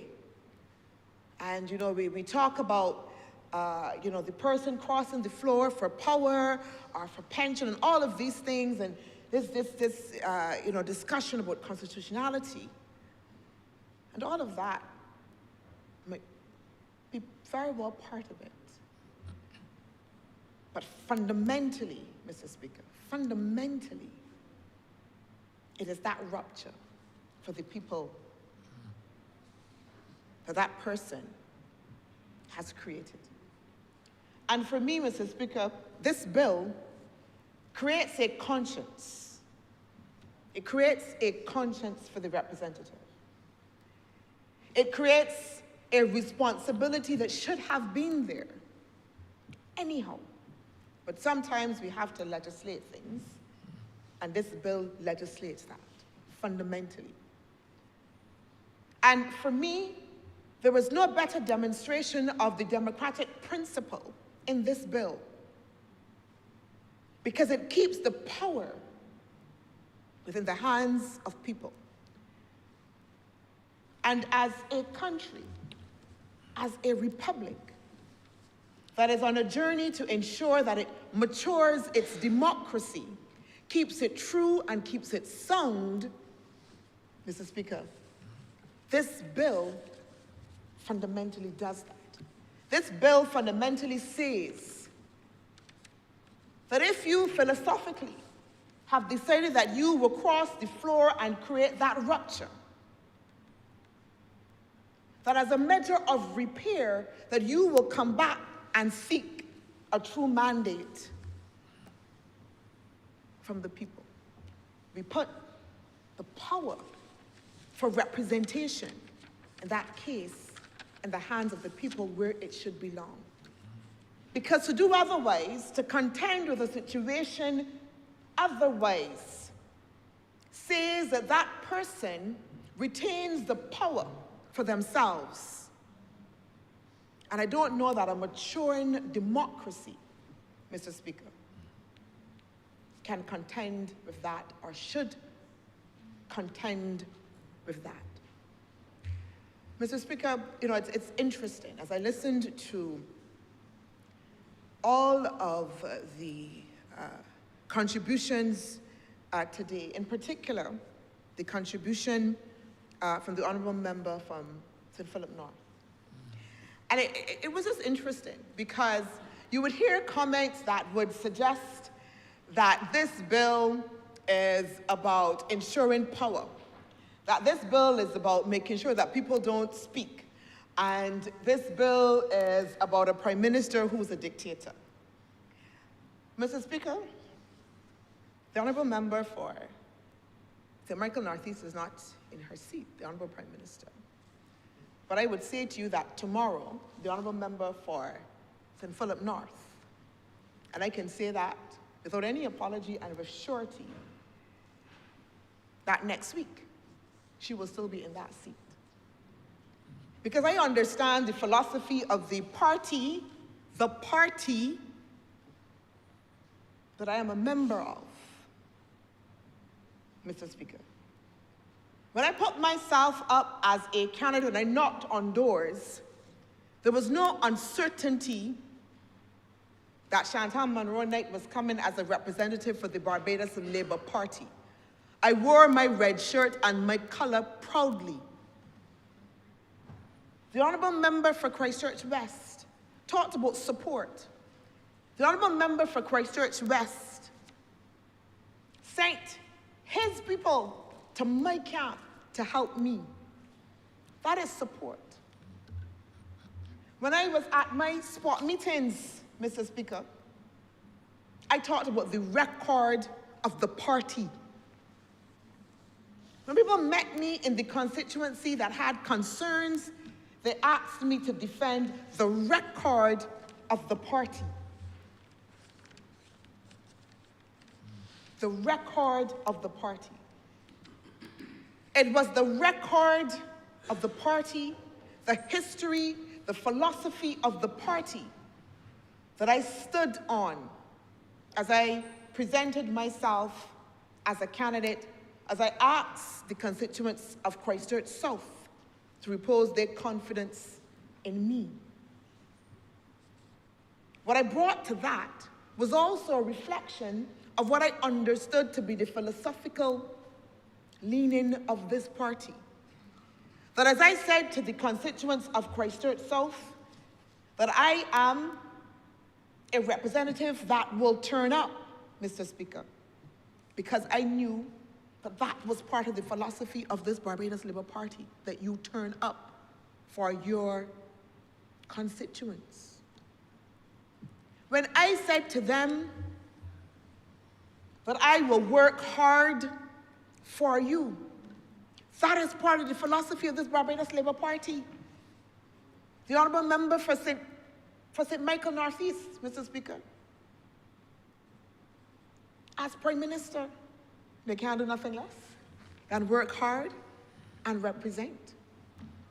When I have said to them that my plans are to ensure that the people within the constituency are empowered, that is a mandate and an understanding that I took from the party that I stand with pride to also represent. And so if there is a rupture for that, if there is a rupture of that, Mr. President, then it can only be that I go back to the people who gave me the mandate in the first place. So I'm fully supportive, Mr. Speaker, of this bill as a key tenet in building our democracy. As it relates to the matter of expulsion, which has generated much debate, Mr. Speaker, I might be of a different thought. Because if you don't want me, I go hard. If we have come to a point where the party has said to me, go long, where philosophically the party has said that my utterances, my actions no longer align with theirs, where they have said to me that they believe fundamentally that my representation of them, they no longer understand and appreciate, then fundamentally, Mr. Speaker, something has gone wrong. And I perhaps would have to be saying to myself that I no longer also as well understand that party. And so if we have come to that point of separation, and I can contend with all due process that I have been effectively, properly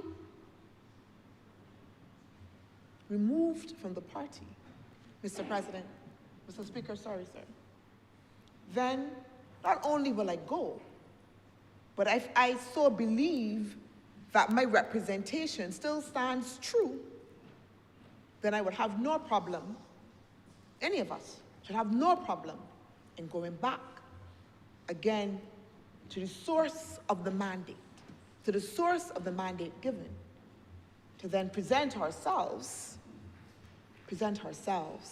again true. Because the question arises, if we don't do that, if I'm removed, if I'm expelled from my party, if I resign from that, if I had had such a philosophical difference, for whatever reason, that has happened, and I agree with all due process, then under what mandate am I operating?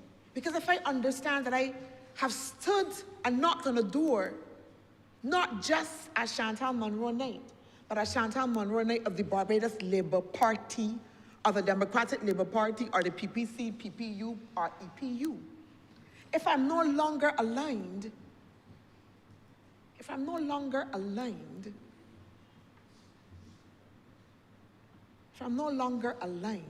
then where do I stand? And I would have to stand with a new mandate. Mr. Speaker, before I sit, I want to say to us, this honorable chamber, that the sense of disillusionment with the political process is something that we have to take up as something that we have to be able to manage as real. And how we confront that very practically for people is part of what people are also asking us to do. We say it very colloquially, people don't want a lot of long talk no more. They want action. They want a decisive way forward. They want us to show that we are true about our word. They want us to demonstrate that we can do the hard things. And that, more than anything else, that demonstration of doing the hard things even when it will be uncomfortable, even when it seems out of time, Mr. Speaker, is what is demanded of us in this moment if we are to make sure that we can reconnect and galvanize the hearts and minds of Barbadians who feel that level of disconnect. And Mr. Speaker, this bill is part of that reconnection for people.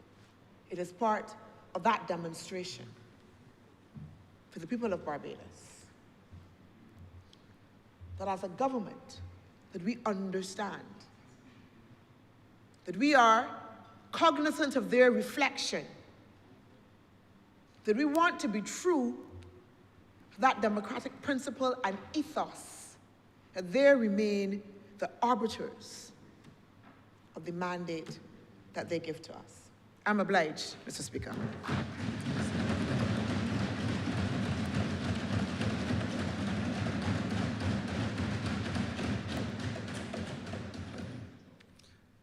Honourable members, Michael South. Thank you very much, Mr. Speaker, sir.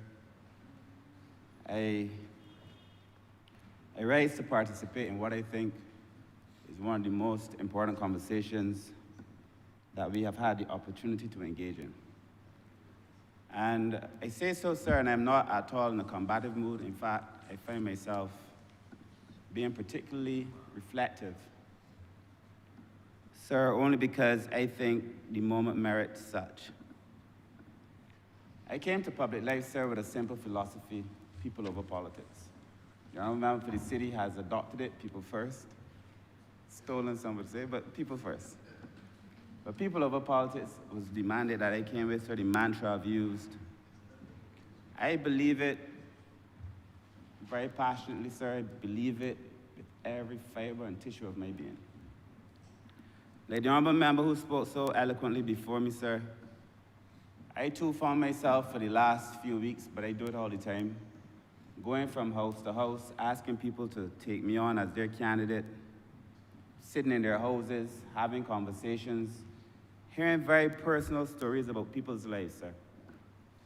When a Barbadian votes for you, that person, sir, is giving you more than a vote.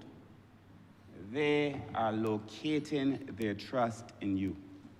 It's the fundamental relationship that we have in small societies, sir. When Barbadians vote for you, during the election campaign, they want to see you.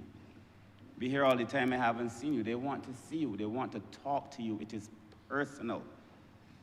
And any violation of that is a very personal violation. So that is why, for me, this is a lot more than us determining whether a vote or not to vote is important, sir. This is about a personal relationship, sir.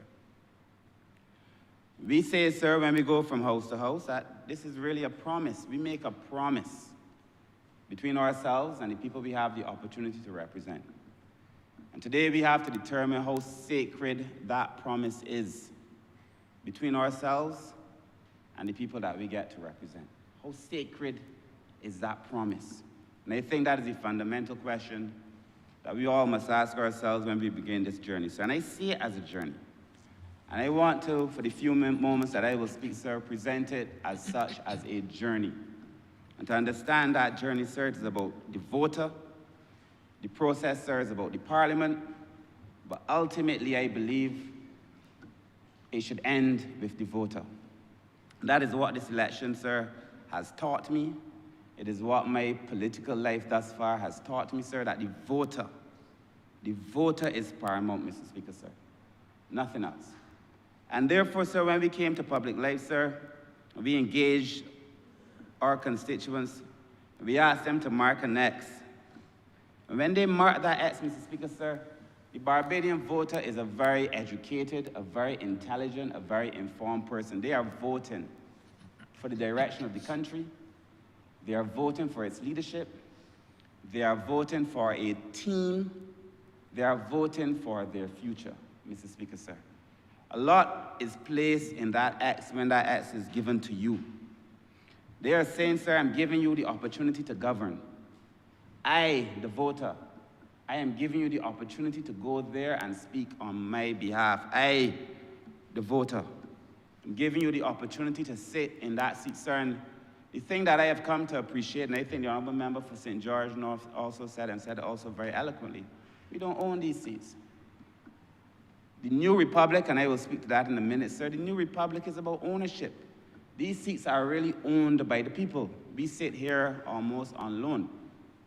We get to temporarily inhabit this place, Mr. Speaker. So I'm very clear, Mr. Speaker, sir, that we hold these seats in trust.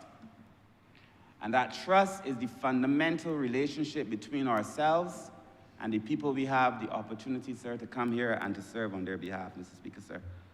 And I had, Mr. Speaker, sir, a few conversations here and in other places. If there is one thing that we must respect, it is the mandate of the people. And if it is that perhaps people do not fully understand what the mandate is when it is given to us, perhaps we need to spend some time explaining that mandate, Mr. Speaker, sir. I think myself to be a person, sir, an MP who spends a lot of time on the ground.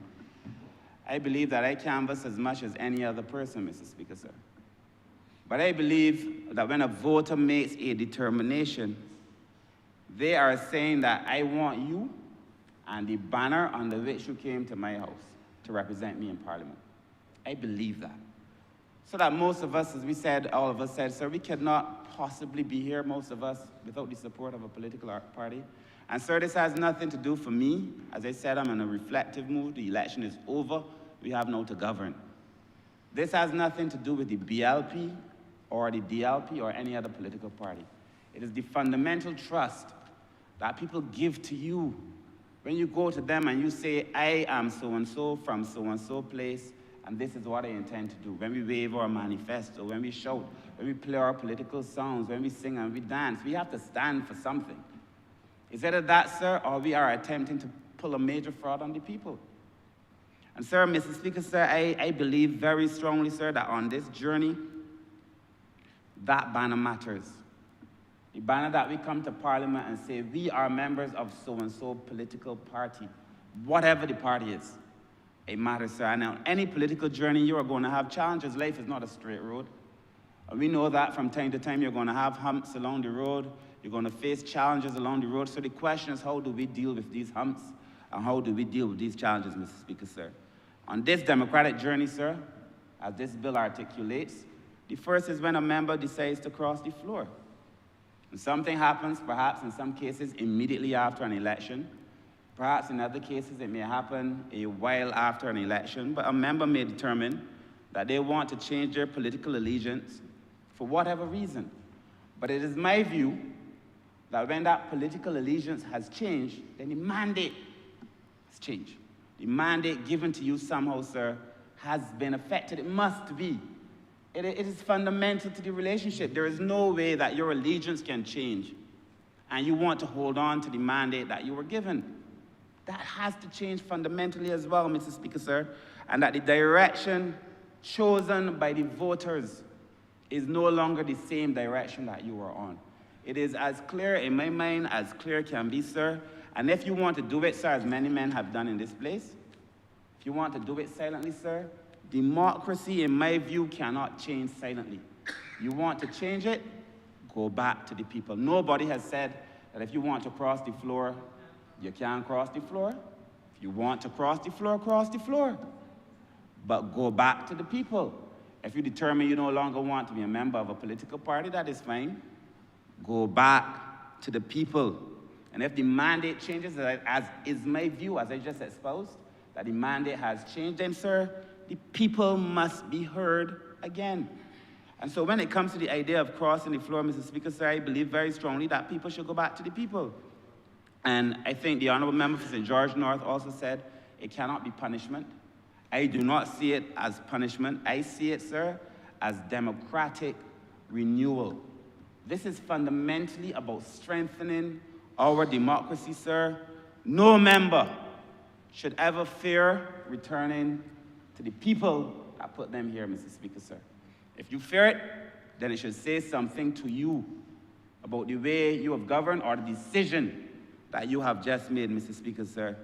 I understand that it might be inconvenient to have to go through an election, but that is democracy. We do it every 5 years, every 4 years. A democracy can sometimes be inconvenient.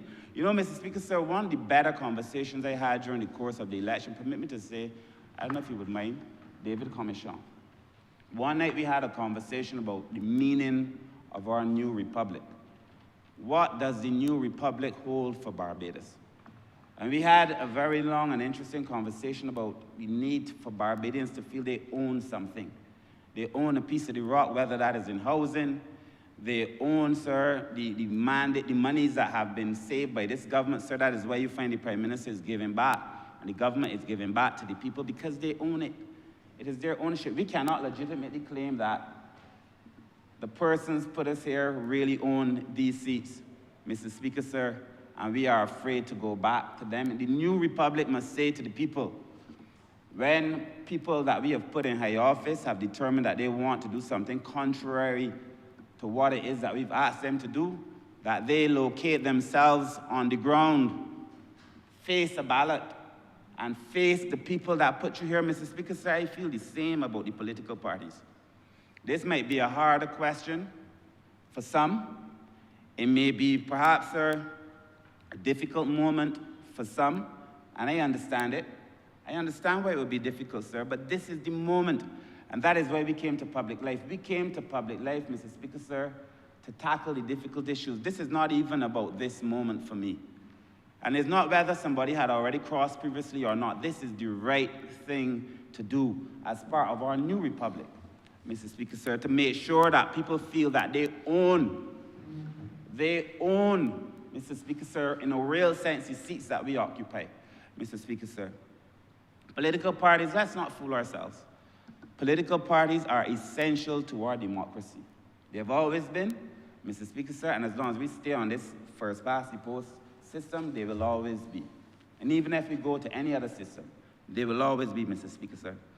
Political parties organize ideas. We spend time as a political group debating positions, planning a manifesto, doing our political strategy for the election, Mr. Speaker, sir. And then we put forward choices to the public. And the public make a choice, sir, on the team that they want to govern them, Mr. Speaker, sir. We present ourselves as part of a team. So when that relationship breaks down between the political party and the member of that political party, it is essential, sir, to understanding the relationship between the voter and the person that they put in place as a member of that political party, Mr. Speaker, sir.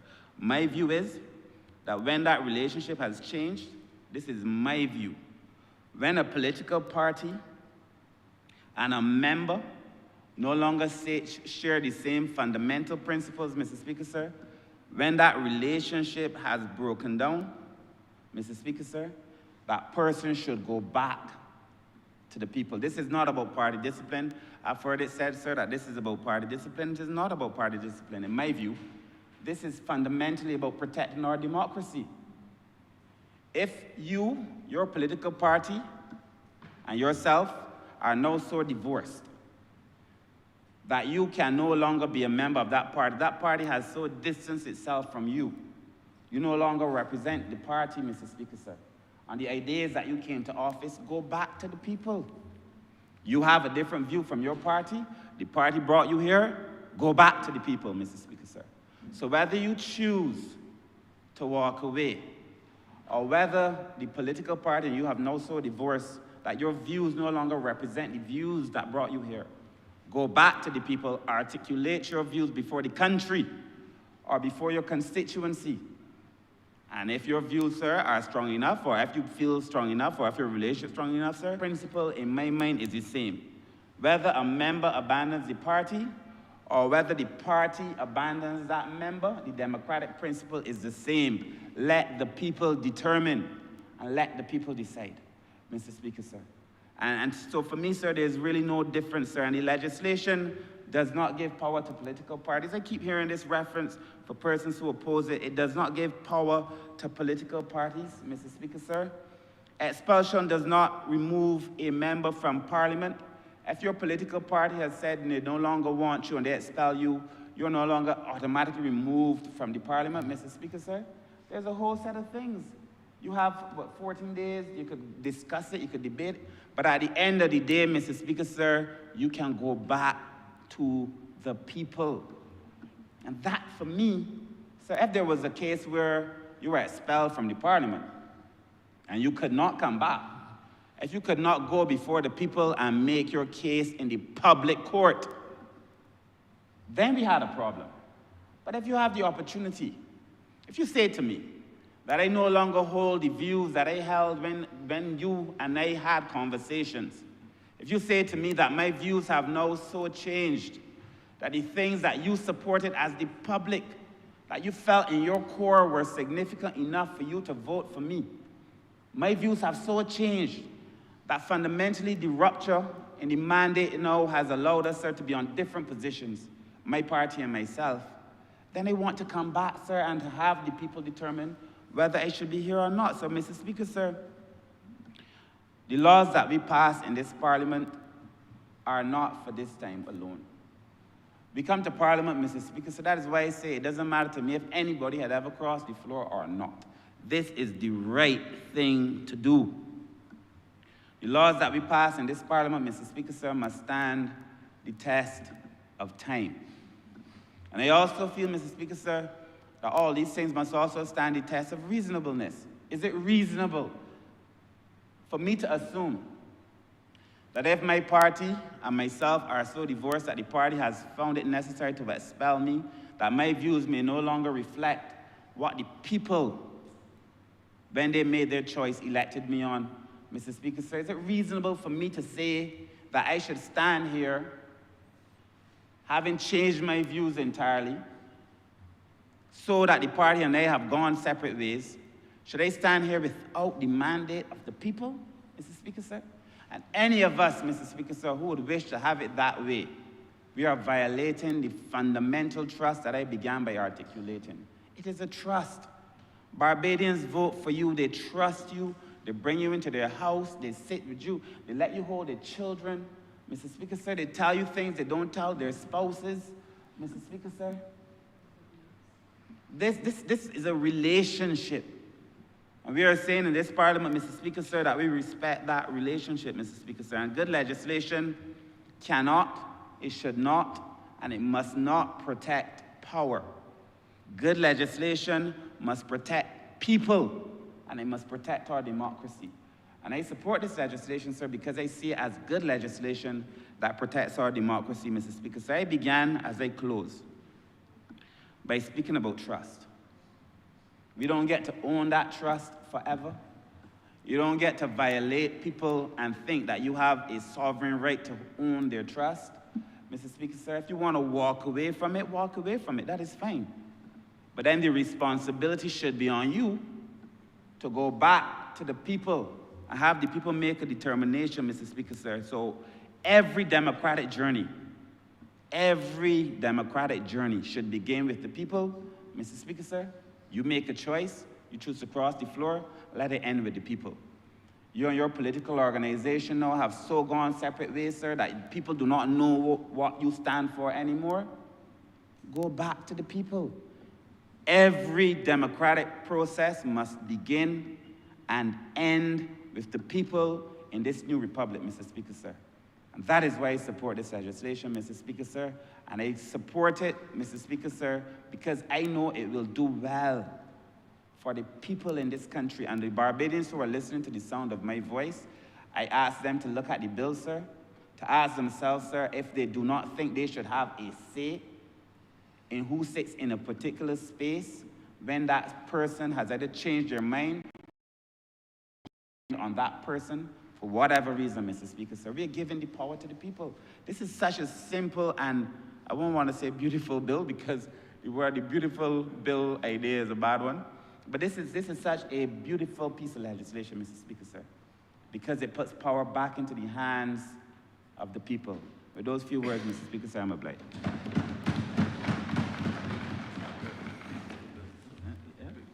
Honourable Member for St. Peter.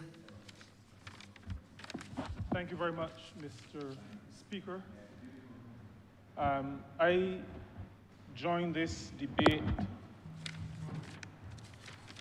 starting by thanking the people of St. Peter for returning me to this chamber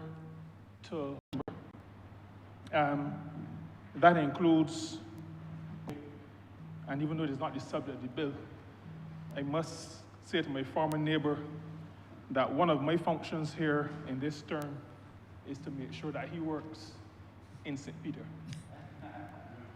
And I refer to roads.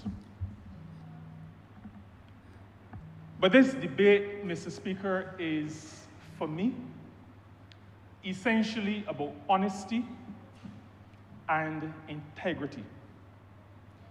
It is about honesty and integrity with respect to a process that my ancestors fought for, and in some cases, lost their lives for. In 1937, the largest number of those who give their lives, who I refer to,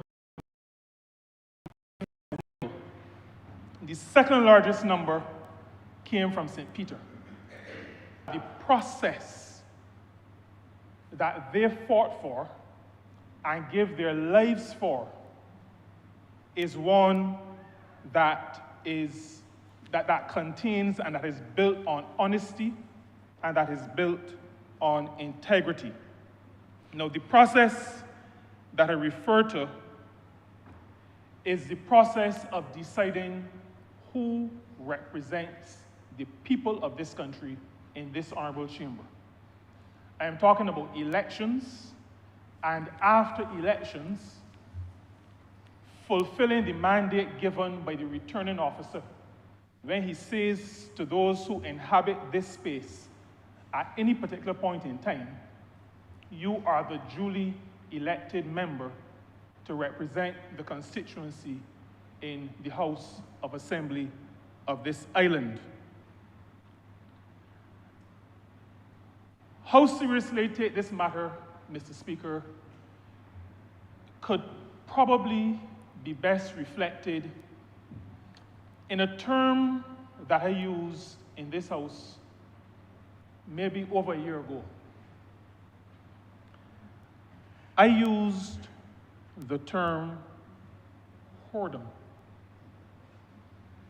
And I did not use it flippantly. I did not intend it to be an insult, even though on a political platform in St. James North, my church was asked to put me out because of my use of the term. But I used the term because for me, and similar to what the Honourable Member for Christchurch South indicated, for me, this matter of coming into this place on a particular premise and then deciding that I'm going to go somewhere else, while sitting in here on a particular premise, is nothing short of the same word I just used. I don't feel like repeating it again. But that represents, Mr. Speaker, how I feel about people who say one thing to constituents and then do something else afterward, for whatever reason. Now, there are some who say that politics is not a Sunday school. Now, whether those people are in the Barbados Labour Party or not, I dislike and despise that terminology and that phrasing of politics. Because that phrasing of politics is what causes people to come into this place or be elected on a particular mandate and then run off with somebody else. We have to take politics out of the realm of what people consider to be the nasty, the stink, the dishonest, all of those things. We have to move politics from there. I want decent, or at least half-decent people to be in this place. I do not want people in here who feel that they have to be nasty in order to inhabit this place. We have had too many decent people in Parliament over the years, ever since, as a matter of fact, even before suffrage. Because one of my predecessors, Mr. J.T.C. Ramsey, a former chairman of committees, first trustee of the Barbados Workers' Union, came to this place before suffrage. And he came not dressed as the Honourable Member for St. Michael East. He came in his carpenter overalls. But I say that to say that we have had good people in this place. We have had decent people in this place. Anything that we can do now in 2026 to make sure that we uphold the legacy of those decent ones, we must do. We ought to do. We owe it to those who come after us to make sure that this place is a place of high standard, a place of integrity, not a place inhabited by perfect people, but like Christians would often say, a place that have people who are pressing on the upward way, who want to do better. And we have a responsibility, and the reason why I support this bill so strongly, and support the idea behind the bill so strongly, is because I believe that that responsibility ought to be taken very, very seriously. Now, we get involved in politics, and I get a little passionate about the matter of decent people, because the second or third day that I canvassed in 2015, when I first became a candidate, after asking a constituent in Brevitor Hall North for her support and for the vote, as I stepped down the step, she said to me, she knows me, she knew my parents, at least my father. She said to me, but Mr. Jordan, why a decent fellow like you gonna get involved in this politics thing? She said that out of concern, because in her head, somewhere in her head, those involved in politics are not decent people. Now, I am not in a position to judge the motives of the two persons who crossed the floor during the period of time that I have been in this place. I will not try to figure out why they did what they did. I've heard them say things, but I'm not going to make a judgment on it. What I say, though, is that when every one of us who comes to this place go to constituents, we give our names, we indicate the political organization that we are representing, and we ask for their support, and we ask for their vote. That is what we do. We present to people a platform upon which we are asking them for support, a platform on which we're asking them to give us their vote when voting time comes. And the matter of political parties, I use the word political organization just now. Anybody who would try to suggest that because political parties, the term is not mentioned in the Constitution, that it has no relevance, it should not be part of any analysis, is ultimately disingenuous. Because everybody, including little children in Barbados, and there was one about 6 years old in Boscobel in the alley, in Centipede Alley, who came out, who begged me for a shirt. I ain't had no shirts. She went in a drawer somewhere and come back to the window with a red t-shirt.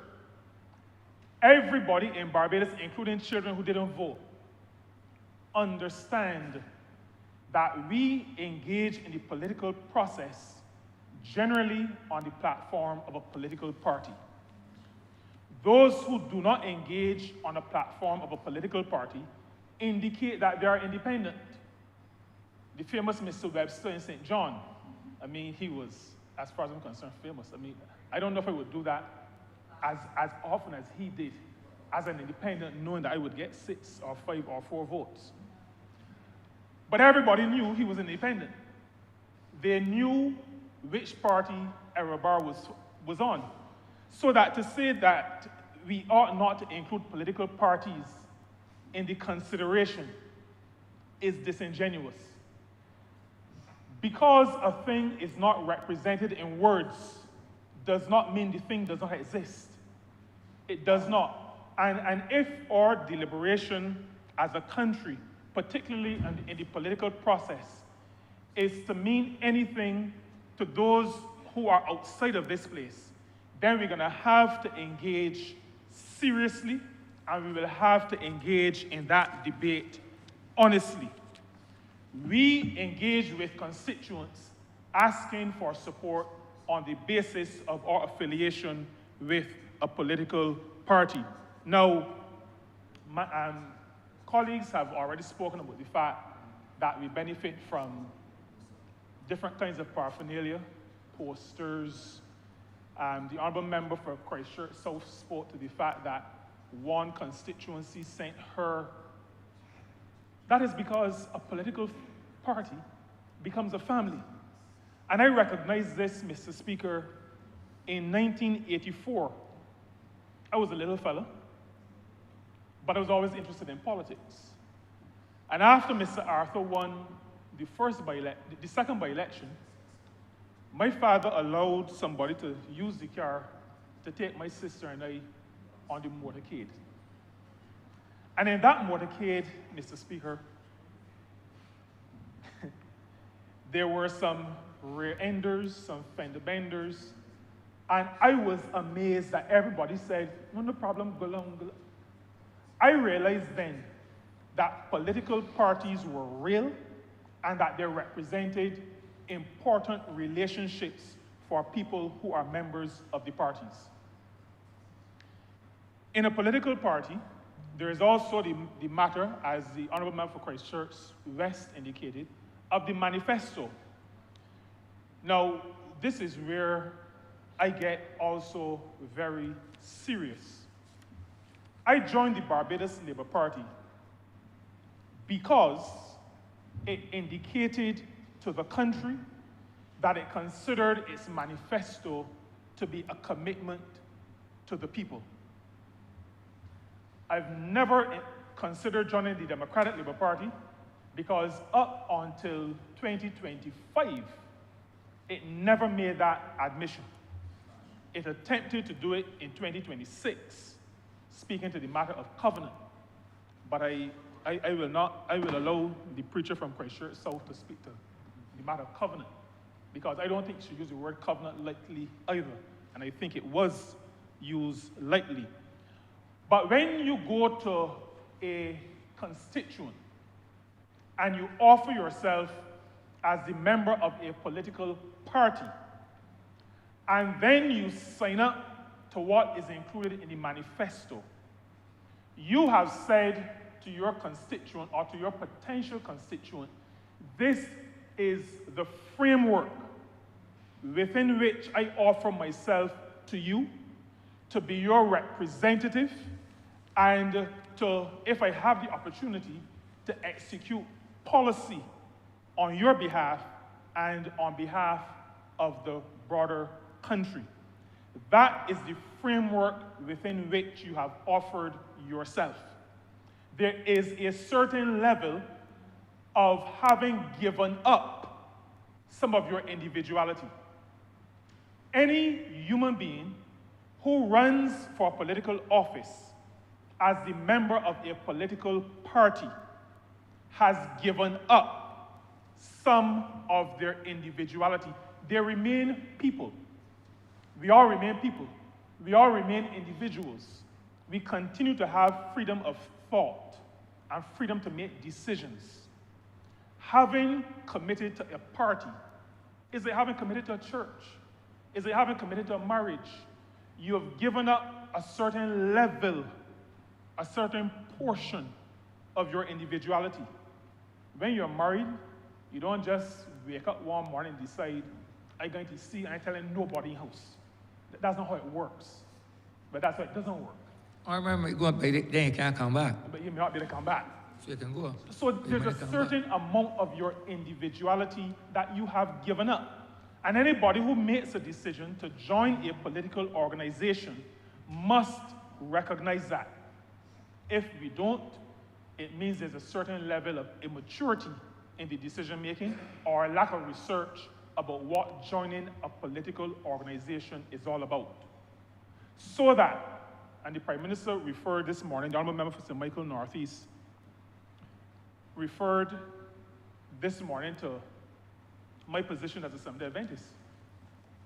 She knows, and I know, that if I felt forced to compromise my beliefs, then I'd be gone. Gone. Because I recognize that there is a responsibility to a party. And if there is a challenge, then the responsibility is on me to go, not to bend the party to suit me. I joined an organization. If I get to the point where I can't live with what is going on, then I have to go. It also happens, and I must say this, at the level of boards in churches. If you are the member, at least in some Adventist church, if you're a member of the church board, when the board makes a decision, so I'm talking about a religious institution, when the board makes a decision after discussing and taking a vote, every member of the board is bound by the decision. If you feel strongly about the decision, if it has gone against your principles, your responsibility is to resign your position. In the political arena, if there is a falling out of whatever type, and you believe that you no longer can live with the commitment you made to your constituents, because that is where the commitment has been made.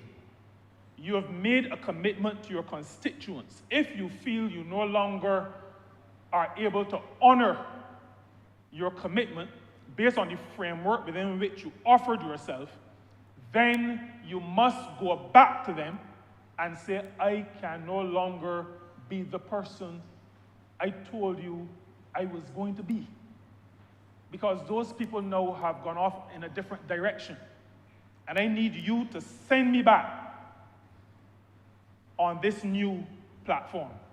And so, Mr. Speaker, the matter of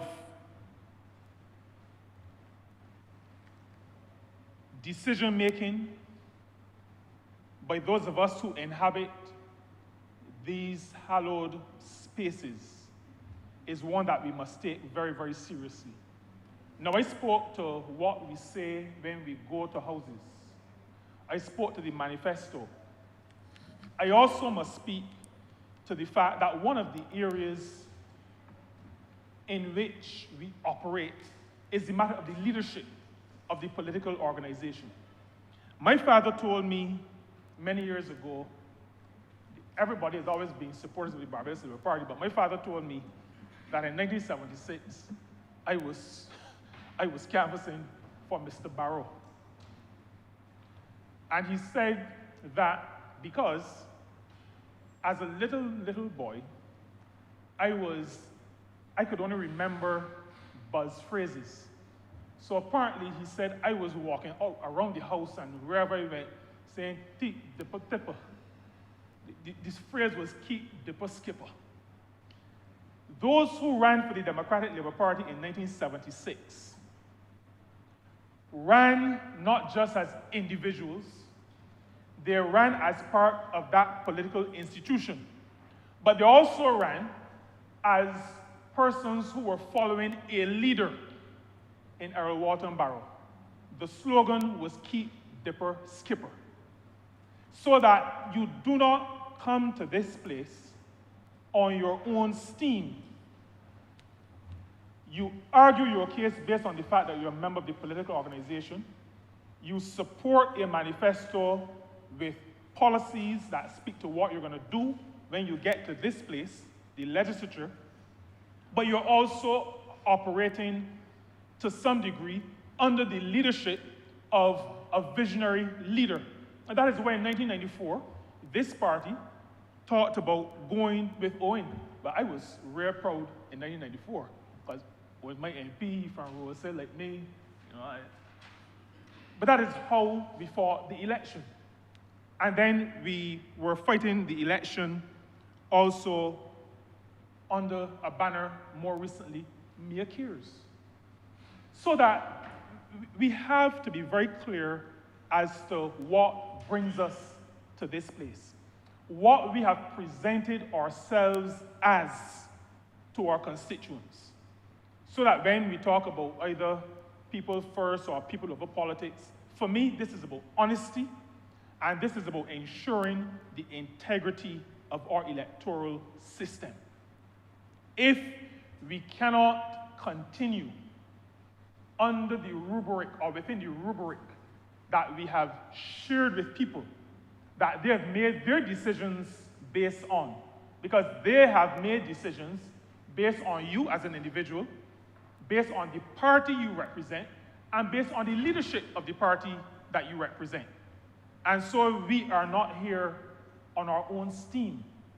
Besides the fact that God is the one who gives us the strength and all of that, we have come here within a certain structure, within a certain framework, and we have presented ourselves to the people within that rubric. We have to be honest, and if we cannot continue within that framework, we have to get a new mandate. Now,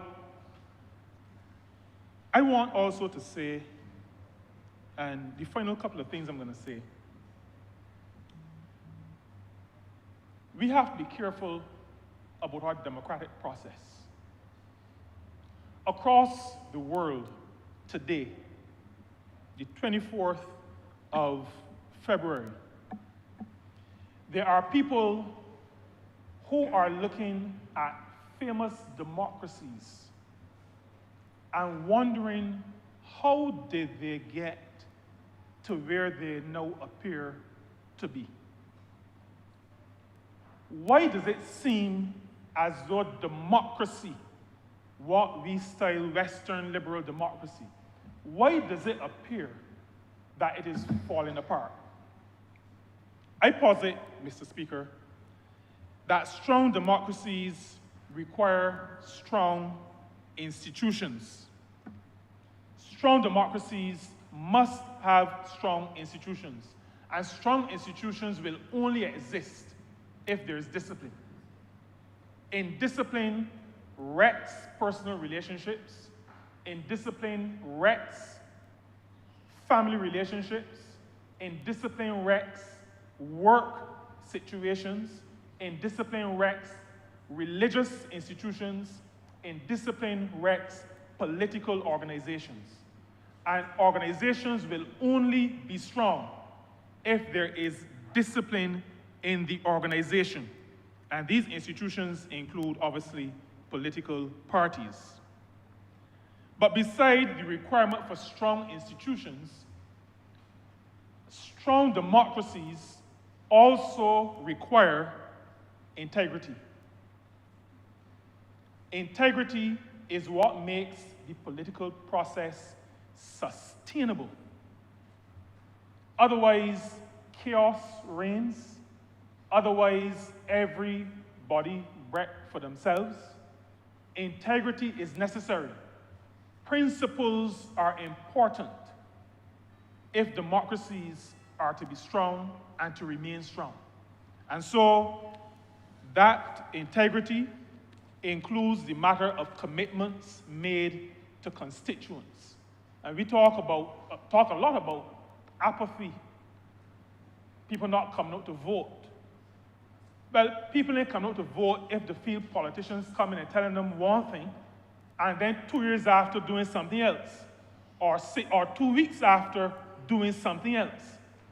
That will turn off anybody. Nobody really likes liars. You cannot go to people, misrepresent, and expect that people will stay engaged in the process. It will not happen. And so strong democracies require integrity. It does not require perfection. And I want to be clear about that. I'm not talking about perfect people inhabiting this space. We say from time to time that perfection is in the realm of the divine. But it requires and demands integrity. Strong democracies also require that the will of the people be respected. And that is at the core of this Constitution Amendment Bill. The will of the people must be respected. That is why in Barbados and in the United States and in all other liberal democracies, it is important that when you lose, you say you have lost and you congratulate the winner. The will of the people must be respected. And that is why where the Democratic Labour Party placed this country for the first time, having to bring in external observers, was such an act of treachery. It was an act against the interests of this country, what they did that caused us to have to bring in those observers. Because we have had a tradition of respecting the will of the people. And if a democracy is to be strong, it must respect the will of the people. When people support a candidate who has presented themselves in a certain way, when there is a change in economics, in accounting, in law, it will be referred to as a material change. when there is a material change, you have to go back to the people who sent you originally. That, as far as I'm concerned, Mr. Speaker, this is not really up for discussion. I am contributing to, we call it a debate, but I don't really feel that this is a matter for a lot of discussion. This is about being honest and having a level of integrity. But I recognize that as a representative of the people, I have to speak to the issues that people may raise. And so I contribute in that regard. This legislation does not stop me, you, or anybody from leaving the Barbados, well, not you. This legislation does not stop any of us from leaving the Barbados Labour Party. I can leave tomorrow if I wanted to. But I went to the people in St. Peter and told them, I am Colin Jordan, the candidate for the Barbados Labour Party. If I leave, I have to go back and tell them, well, I'm very sorry, I'm not independent, but I want you to support me because I was a good fella. That is required. You can't just walk away just so. That destroys democratic processes. And if allowed to continue, it will erode and ultimately destroy our democracy. Mr. Speaker, because I love our democratic tradition, because I love what we have managed so far to create in this country, because I believe that democracy must have integrity, commitment to people, reflect the will of the people. Because of all those things, I have absolutely no hesitation in supporting this Constitution Amendment Bill, commending it to everyone in this chamber, commending it to the people of this country, and saying that at this point in time, in 2026, our democracy demands this. I'm obliged to you. Honourable Leader Government Business.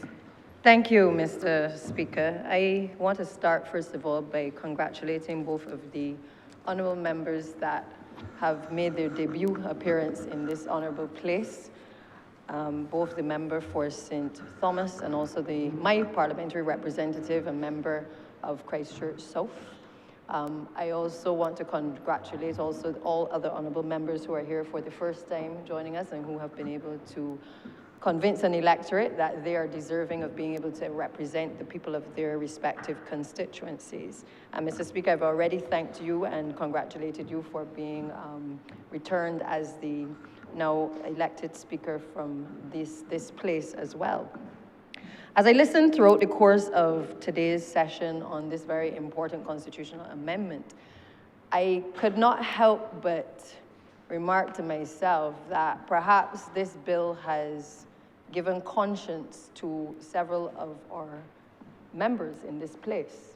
And I say that because, Mr. Speaker, oftentimes you will hear when members are speaking, whether it is like today on the beginning of the opening of Parliament, or whether it is even at the closing of Parliament, you will often hear that people are thanking the constituents who sent them to this place.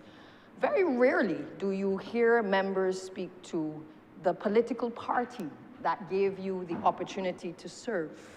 And today we've heard a bit of that, perhaps because of the nature of this particular constitutional amendment, where conscience has dictated that members recall the fact that the opportunity given to be in this place has not only come as a result of the voters of this country and certainly in their respective constituencies, but it has also come as a result of opportunities being granted to them by a political party.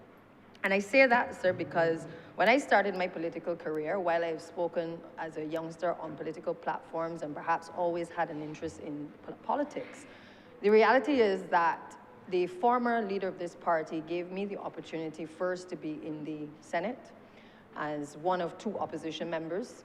And then from there, I had the opportunity to face the polls and become an elected MP.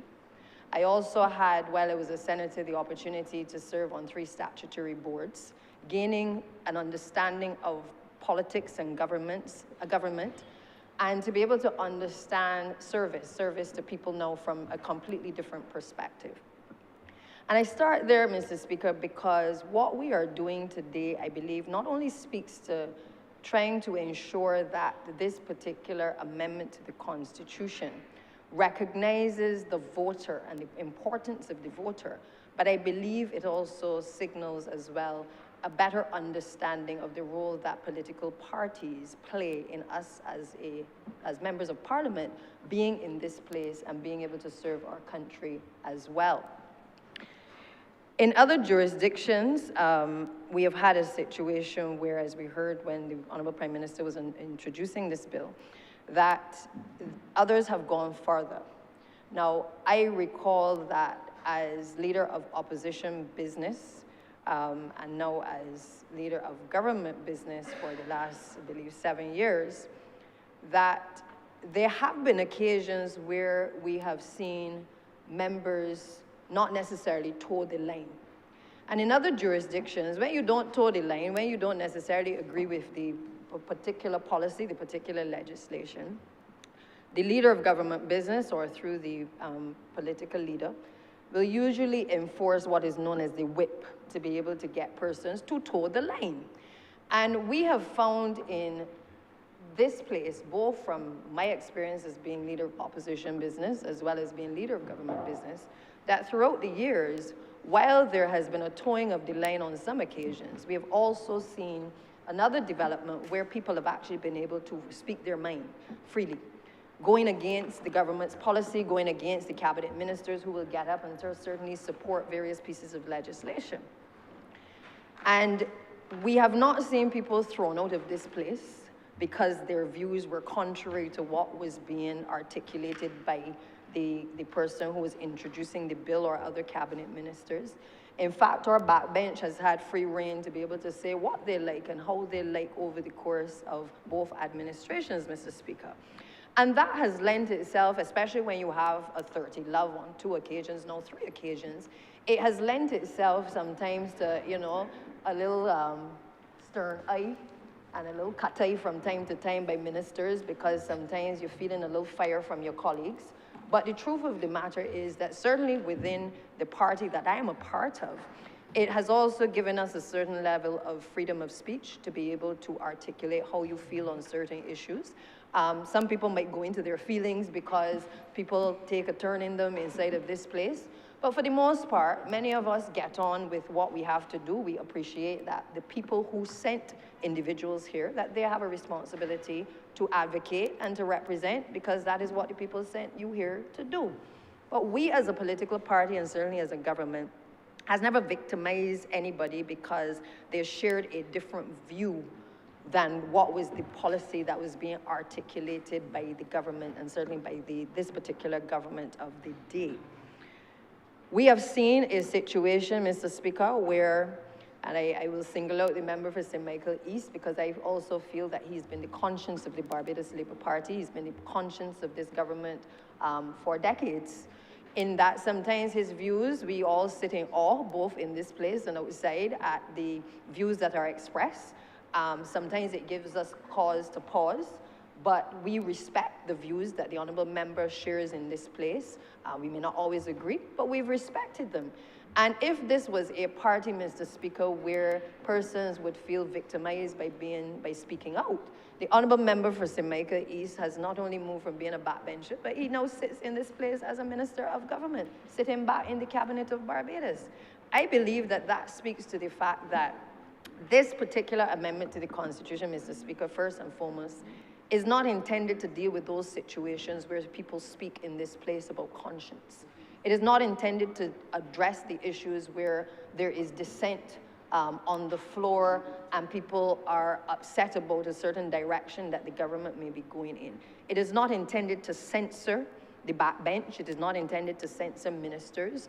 Indeed, we have had ministers indicate, certainly in this place, that their principles didn't align at the time with whether it was the party, the policies of the government, and they too have had the benefit of being able to resign because their principles didn't align.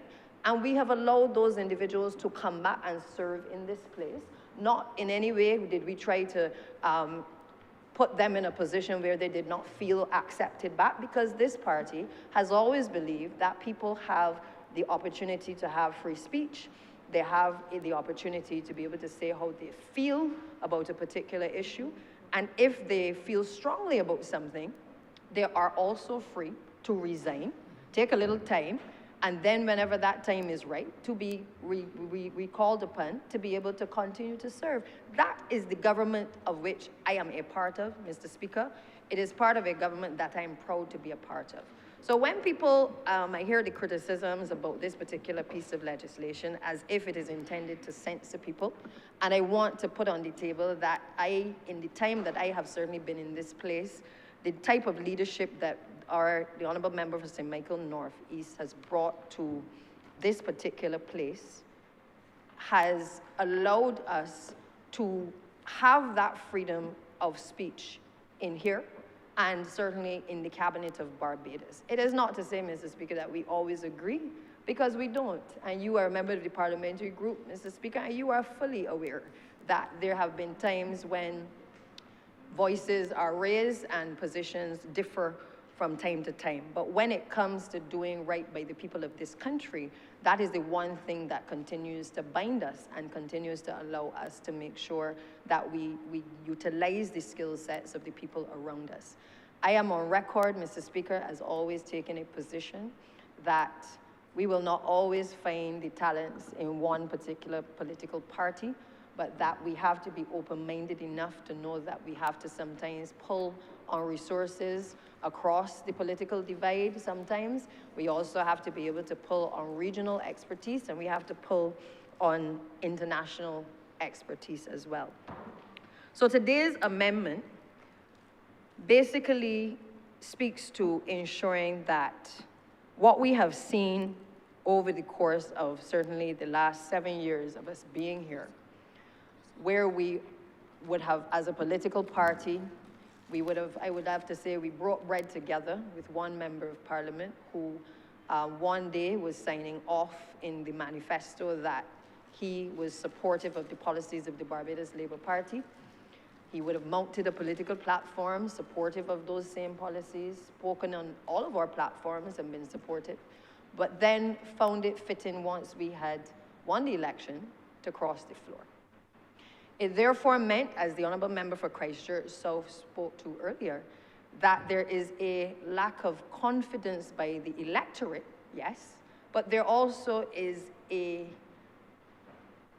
lack of confidence that is also impacted in the political party as well, when we see these types of acts taking place. It didn't just happen once, Mr. Speaker, and we couldn't take any action at the time because we did not have any constitutional amendment. The electorate obviously dealt with that particular member in due course.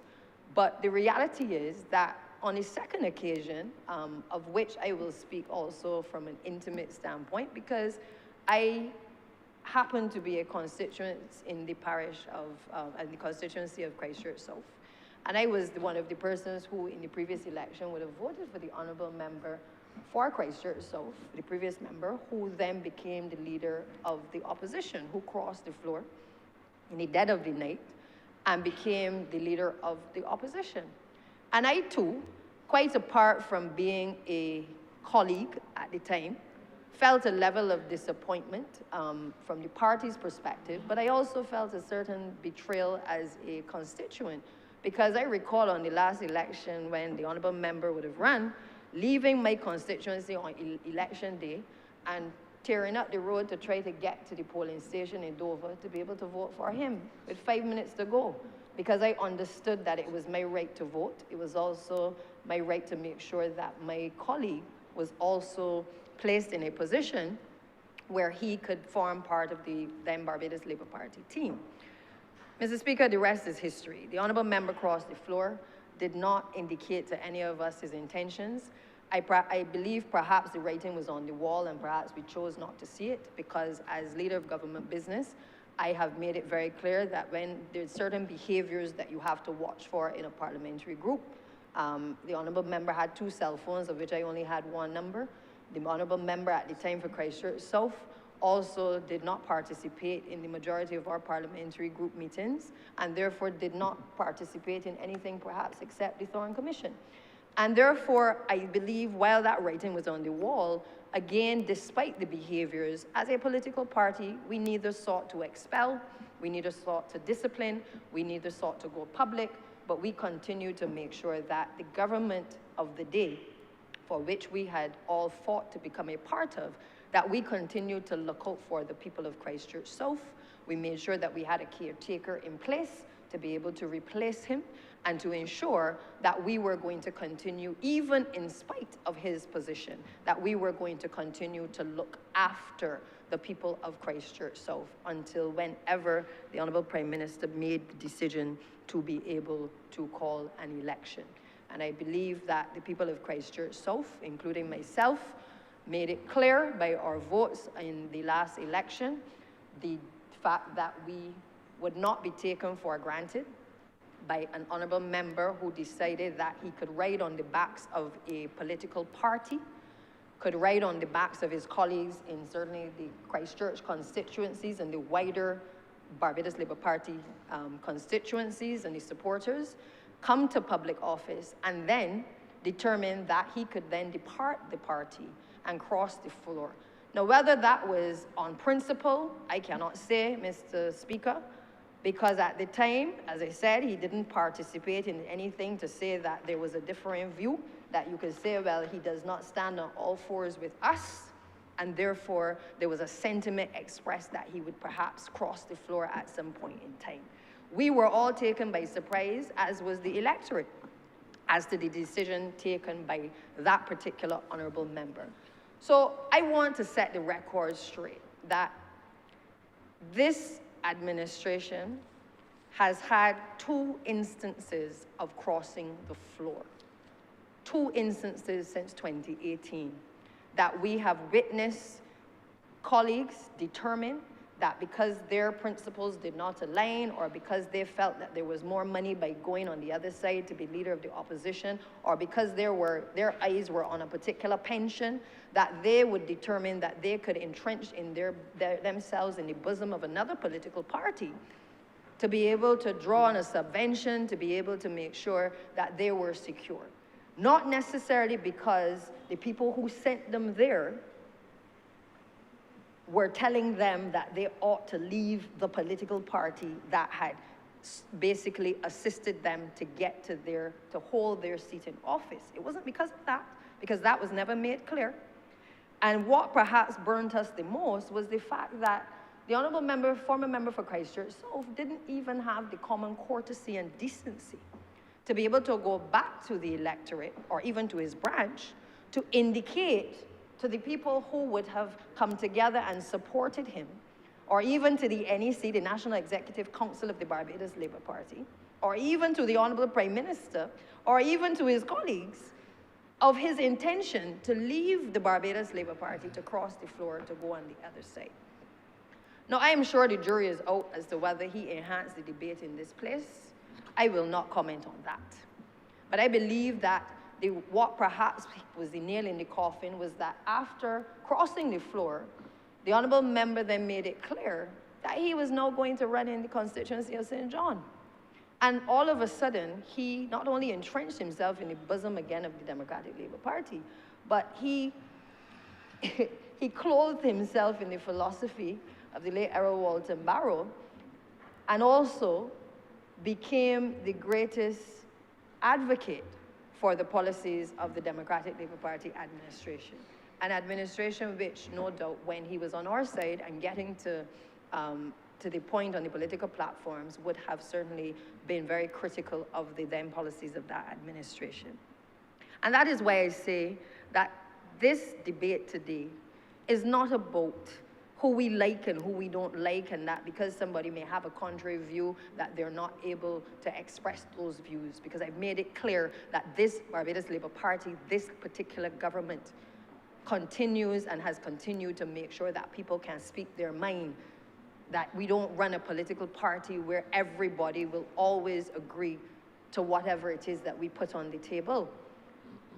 But we equally run a political party where we recognize that the things that we have long held dear to, in 2026, we can no longer hold on to and believe that we do not have to enshrine things,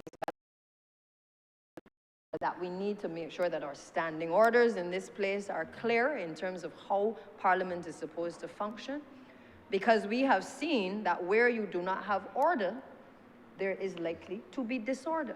We see it on the blocks, we see it on the streets, we see it in the homes. If you do not have order, you're going to have disorder. We see it in Parliament, Mr. Speaker, when you try to keep the peace. If you don't keep order, members in this place will get unruly and there will be disorder. Previously.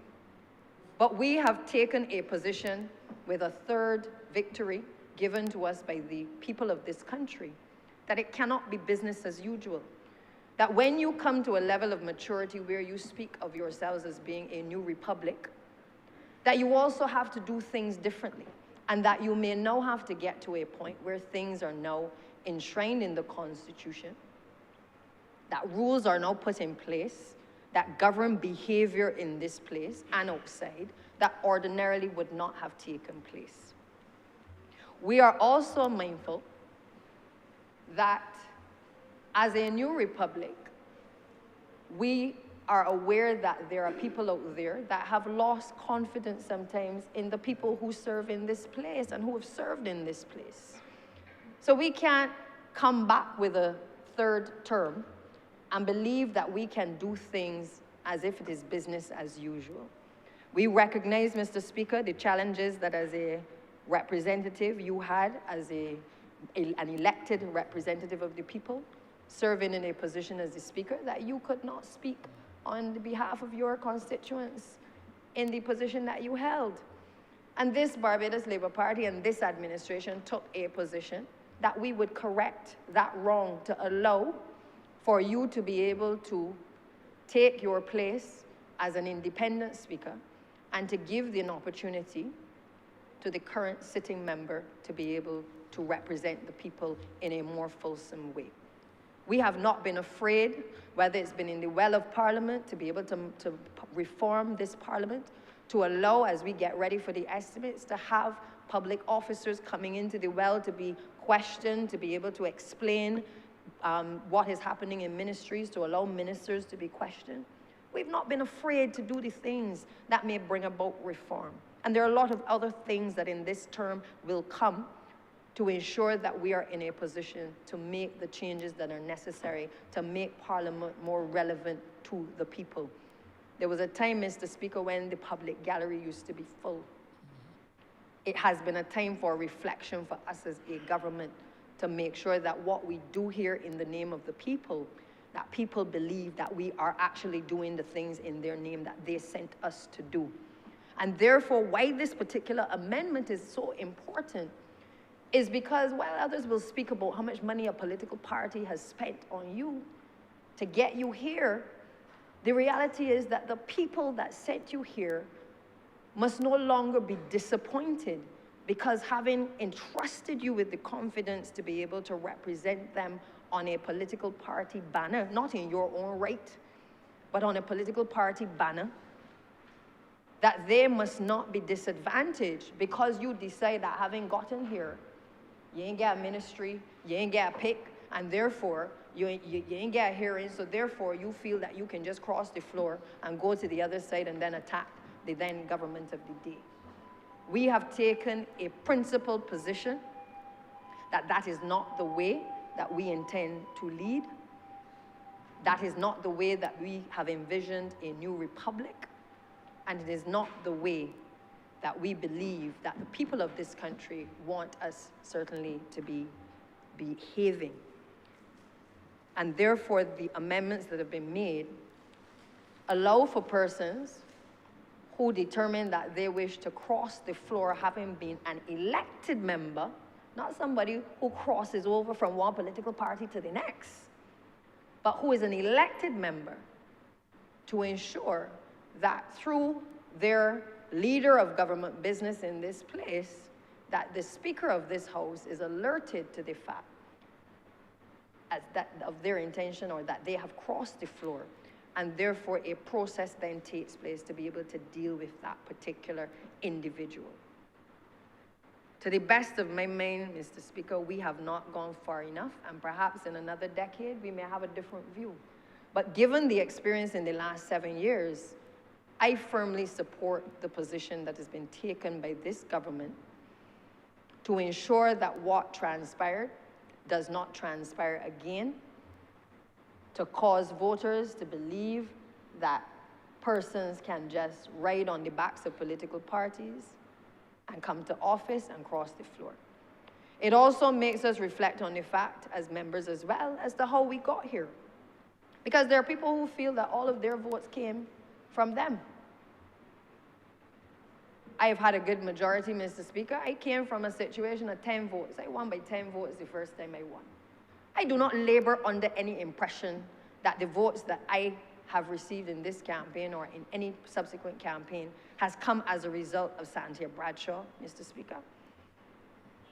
I know that the policies that this administration, of which I am a part of, has put in place over the last 7 years, and that it has a history of doing things to transform people's lives, is a large part of the reason why the people of St. Michael Southeast, who have sent me here and who voted for me in this last election and gave me the majority that I have.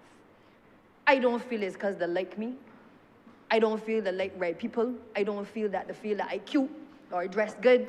I believe, sir, that because I was given opportunities by a Barbados Labour Party administration, by both leaders that I've had the opportunity to serve under, that the people of St. Michael Southeast and all the people that I have the opportunity to help and to interact with believe that when I come and ask for the vote on my behalf, or I go and I ask for the vote on behalf of anybody else in this place, I do so not in my own name, but I do so because a party has facilitated through its policies opportunities for me to be able to help the people of this country, Mr. Speaker. It doesn't come because of who I am and what I do. It comes because a party has recognized that you have to enfranchise people. Because a party has understood that you have to never leave people where you find them. Because a party has been able to recognize that you must see people, you must feel people, and you must listen to people. That is what this Barbados Labour Party and this government has stood for. And anybody who feels that they're coming here on their own back, they need to go and come again.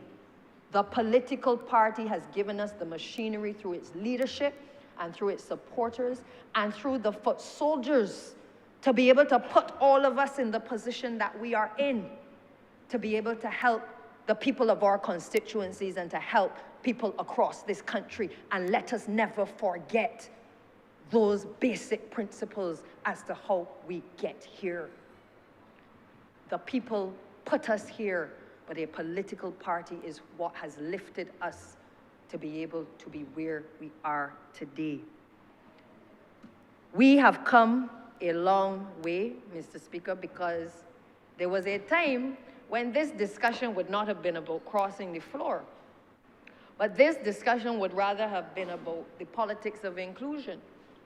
There was a time when you read the history books, you would hear, particularly under former Prime Minister Arthur, you would hear all about all the people who he was able to bring over into the fold of the Barbados Labour Party.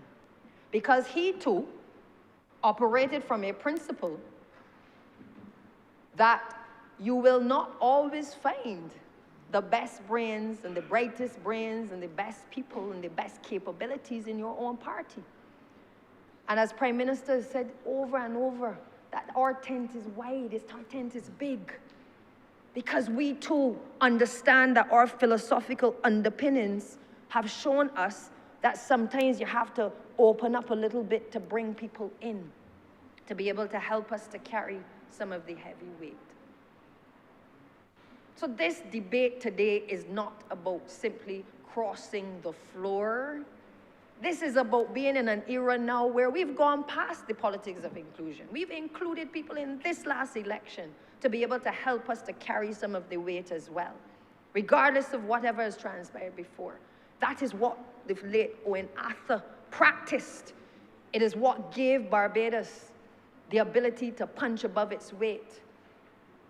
And perhaps at times we may not always understand why we include, but what we try to do is to make sure that when we include, we hold people to account to make sure that they can carry some of the heavy weight for this country. You will hear in the coming weeks how Barbados has been performing. It is because we have had to include people to help us carry some of that heavy weight, Mr. Speaker. So this debate is not about including people or excluding people. The Barbados Labour Party's way has always been to practice the politics of inclusion. Some people we've taken have not necessarily always lived up to the standard that we would have wanted them to live up to. But we have many in our fold who continue to contribute to the Barbados Labour Party and to this government that came over, that we would not want to send them back anywhere, not to any of the other opposition parties. That is a fact. We ain't sending them nowhere because they have been able to understand the philosophical underpinnings of this party and what we stand for. This party has given us a covenant of hope. Listen to it carefully. So we understand not just who we are and where we've come from, but what we are prepared to fight for. And this bill is about what we are prepared to fight for. So people don't come in here with their egos and believe that having climbed up on the backs of us and a political party that they can just cross the floor, disrespect the voters, disrespect the political party, and just ease the way in for a pension. That's what this bill is about. The Attorney General will deal with the issues later of some amendments to be made later to the legislation that have arisen in the course of this debate. But for the most part, we are clear in our minds that we will not allow, you know, they say you do it once, you do it twice, you ain't gonna get to do it again. Well, we ain't allowing the third opportunity to take place, where the confidence and the psyche of the Barbadian voter and even the political party is shaken as a result of people waking up in the middle of the night and determining that they can come in here and cross the floor at whim. I can go further, Mr. Speaker, because apart from being a constituent in Christchurch South, I can give you another piece of history. St. Michael Southeast has also seen the crossing of the floor as well. I got a crossover in St. Michael Southeast that is called the Hamila crossover, named because of an honourable member who represented St. Michael Southeast, who felt that he could cross the floor and from a BLP to a DLP and then come back to the Barbados Labour Party. This is our history. This is what this debate is about how the Barbadian voter views people in public life who they put in positions of trust, and then they breach that trust by changing sides. What perhaps was more hurtful in that situation was when that then honourable member, when he became a member of the Democratic Labour Party, was heard to say that when he was a member of the Barbados Labour Party, that he didn't vote for the honourable member in whose constituency he was a member of the party. These are the things that the amendment is about. Recognizing that while we are talking about crossing the floor in Parliament, we are also dealing with a situation where the psyche of the Barbadian public has been broken because people believe that being a part of something is more about them than it is about the people who sent them there or about the party that is invested in them, Mr. Speaker. That is why we are here today. And there are some who feel, well, you know, it depends on who the leader of the party will be and what their views may be that may lead to your expulsion. Well, as long as I have been a part of the Barbados Labour Party, let me talk about this expulsion thing. I have seen due process followed in relation to any concerns raised. We have had one expulsion in the Barbados Labour Party. One in the history of our political party. One expulsion. I was a young MP in this place, and I can say without fear of contradiction that both the General Secretary and the then political leader of the Barbados Labour Party did everything in their power to resolve matters with that particular member of the then Barbados Labour Party to no avail. Expulsion in a political party with a history as rich as the Barbados Labour Party is not something that is taken for granted. We have more lawyers in our bosom than any other political party, and they know about due process. They know about the administration of justice. You heard the Honourable Member for St. Thomas earlier speak about it.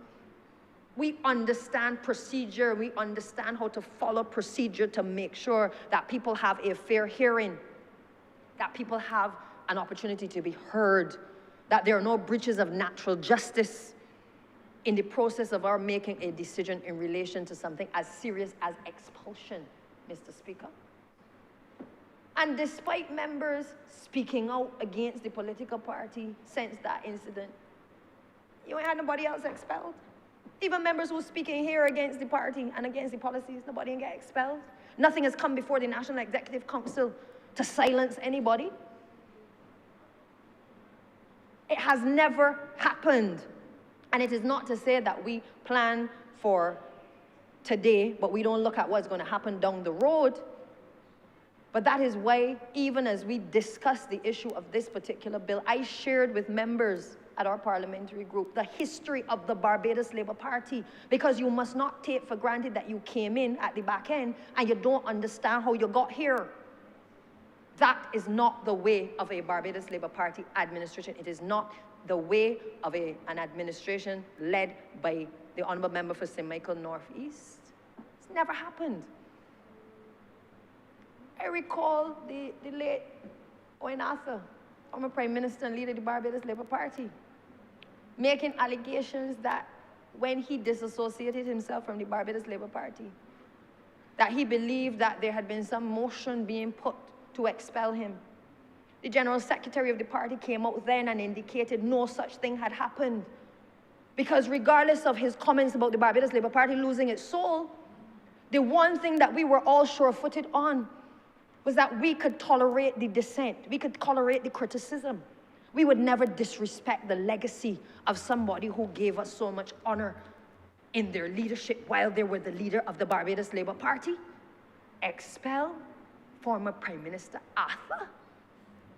You might not agree with everything he said, but if it didn't happen for a Prime Minister who served this Barbados Labour Party and who served the country with distinction and the region with distinction, why would it happen to anybody else who now come to the Barbados Labour Party, whose contribution may pale in comparison to what footprint he gave to a Barbados Labour Party?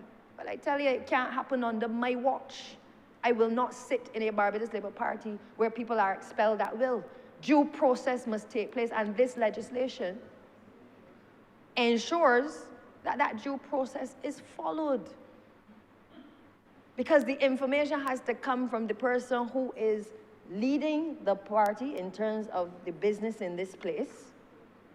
But you know, as I told the Honourable Attorney General, the funny thing about it is you don't even have to wait on that, because in today's society, as we have seen at George Street, from the time a meeting is held, the first thing you will see is something appearing in terms of correspondence on the internet. You don't even have to wait for the information to come that somebody has been expelled. You don't even have to wait for the meeting to be concluded, because that is the nature of the society that we now live in. So while that leader of opposition business or government business under this legislation will have the ability to come in here and say that the person has crossed the floor, I guarantee you, Mr. Speaker, that before the ink dries, before the people able to pack up the chairs, that we will know who has crossed the floor in any political party, government or otherwise. We will know, because that is the nature of the society we now live in. Even when people want to, before they even move, you get information. I don't know if it's the mosquitoes, the flies on the wall, or the body language, but you hear it. You hear it in the corridors, sir. Let us get real. This is not about the politician. This is about restoring the confidence of our voters who have lost confidence in many ways because they have seen this shifting and this sliding. And perhaps the worst crime is the people who get here on the party ticket and then determine that they're going to cross the floor. There are some who will feel that the ones who came across from the Democratic Labour Party, that is their intention. But this legislation protects that by talking it straight.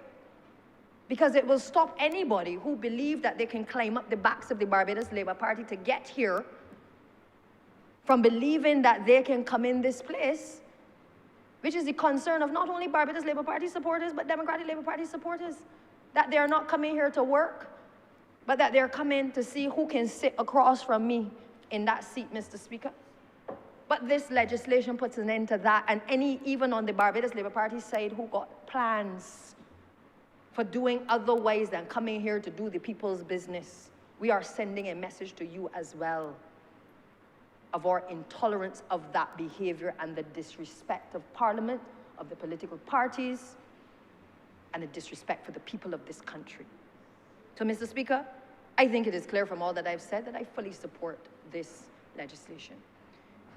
It is fitting that this is one of the first orders of business in this place, but as we get ready for estimates, I assure you that many of the pieces of legislation to vest properties in persons who are in the housing estates and to address the issue of expungement of convictions and to deal with all of the issues that have been affecting ordinary Barbadians, that we also have those high priority on the agenda.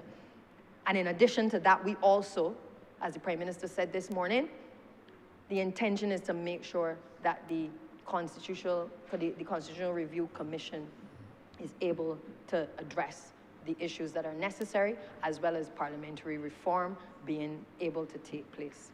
What I think, as I close, is particularly interesting as well, that I feel that the amendments in this particular bill speak for the first time to leader of government business or opposition business, leader of the political party in the House. And if you check the standing orders of this place, while political parties have appointed persons to serve in the position of leader of government business, it is neither entrenched in the Constitution, nor is it entrenched within the standing orders that that position can be found anywhere. So as I said earlier, when I was in the opposition, I served as opposition leader of government business. I am here in this place now as a member of the government. I serve as leader of government business. But if you pick up the standing orders of this place, Mr. Speaker, while I conduct my business, make sure that members are aware of what they have to do. There is nothing to be found in here specifically. And one of the things that we have said in this term that we will do is that our Standing Orders Committee will again look at modernizing our Parliament to recognize not only positions, but recognize the standards that must govern this place, the things that we have taken for granted. So this bill is not to be treated in isolation, but rather it is a part and parcel of a slew of reforms that we believe must now come to this place to be able to modernize and to transform the Parliament as we know it as well, and to bring back the integrity to those who choose to serve in public life. So I look forward, Mr. Speaker, to the amendments to the standing orders. I look forward to the parliamentary reform that is to come, because for too long, we talk the talk. We know what the customs and practices are. But what we fail to do often is to entrench it, where any person can pick up the documents and see why we got here and what the rules of this place are. As I stood by the renaming yesterday at the Sir Richard Cheltenham roundabout, and I did so with my father, who is a former parliamentarian, one of two that perhaps are as active as they are.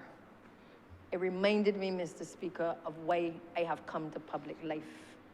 I want to end as I began, because they always speak of service to people, and to giving back to communities, giving back to Barbados. That is why, certainly, Mr. Speaker, I have come to public life.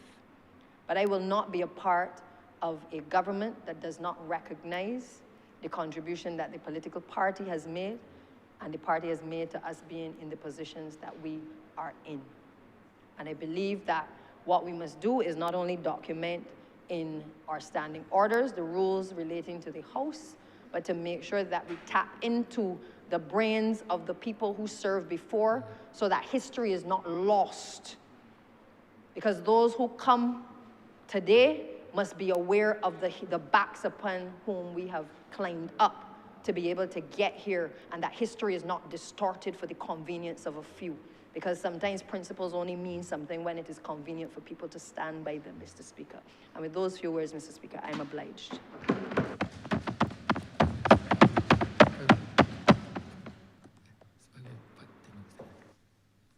To move the suspension of the House until 5:25 p.m. The question is that this honorable chamber be suspended until 5:25 p.m. All those honorable members in favor, please say aye. Those against, please say no. We think the ayes have it.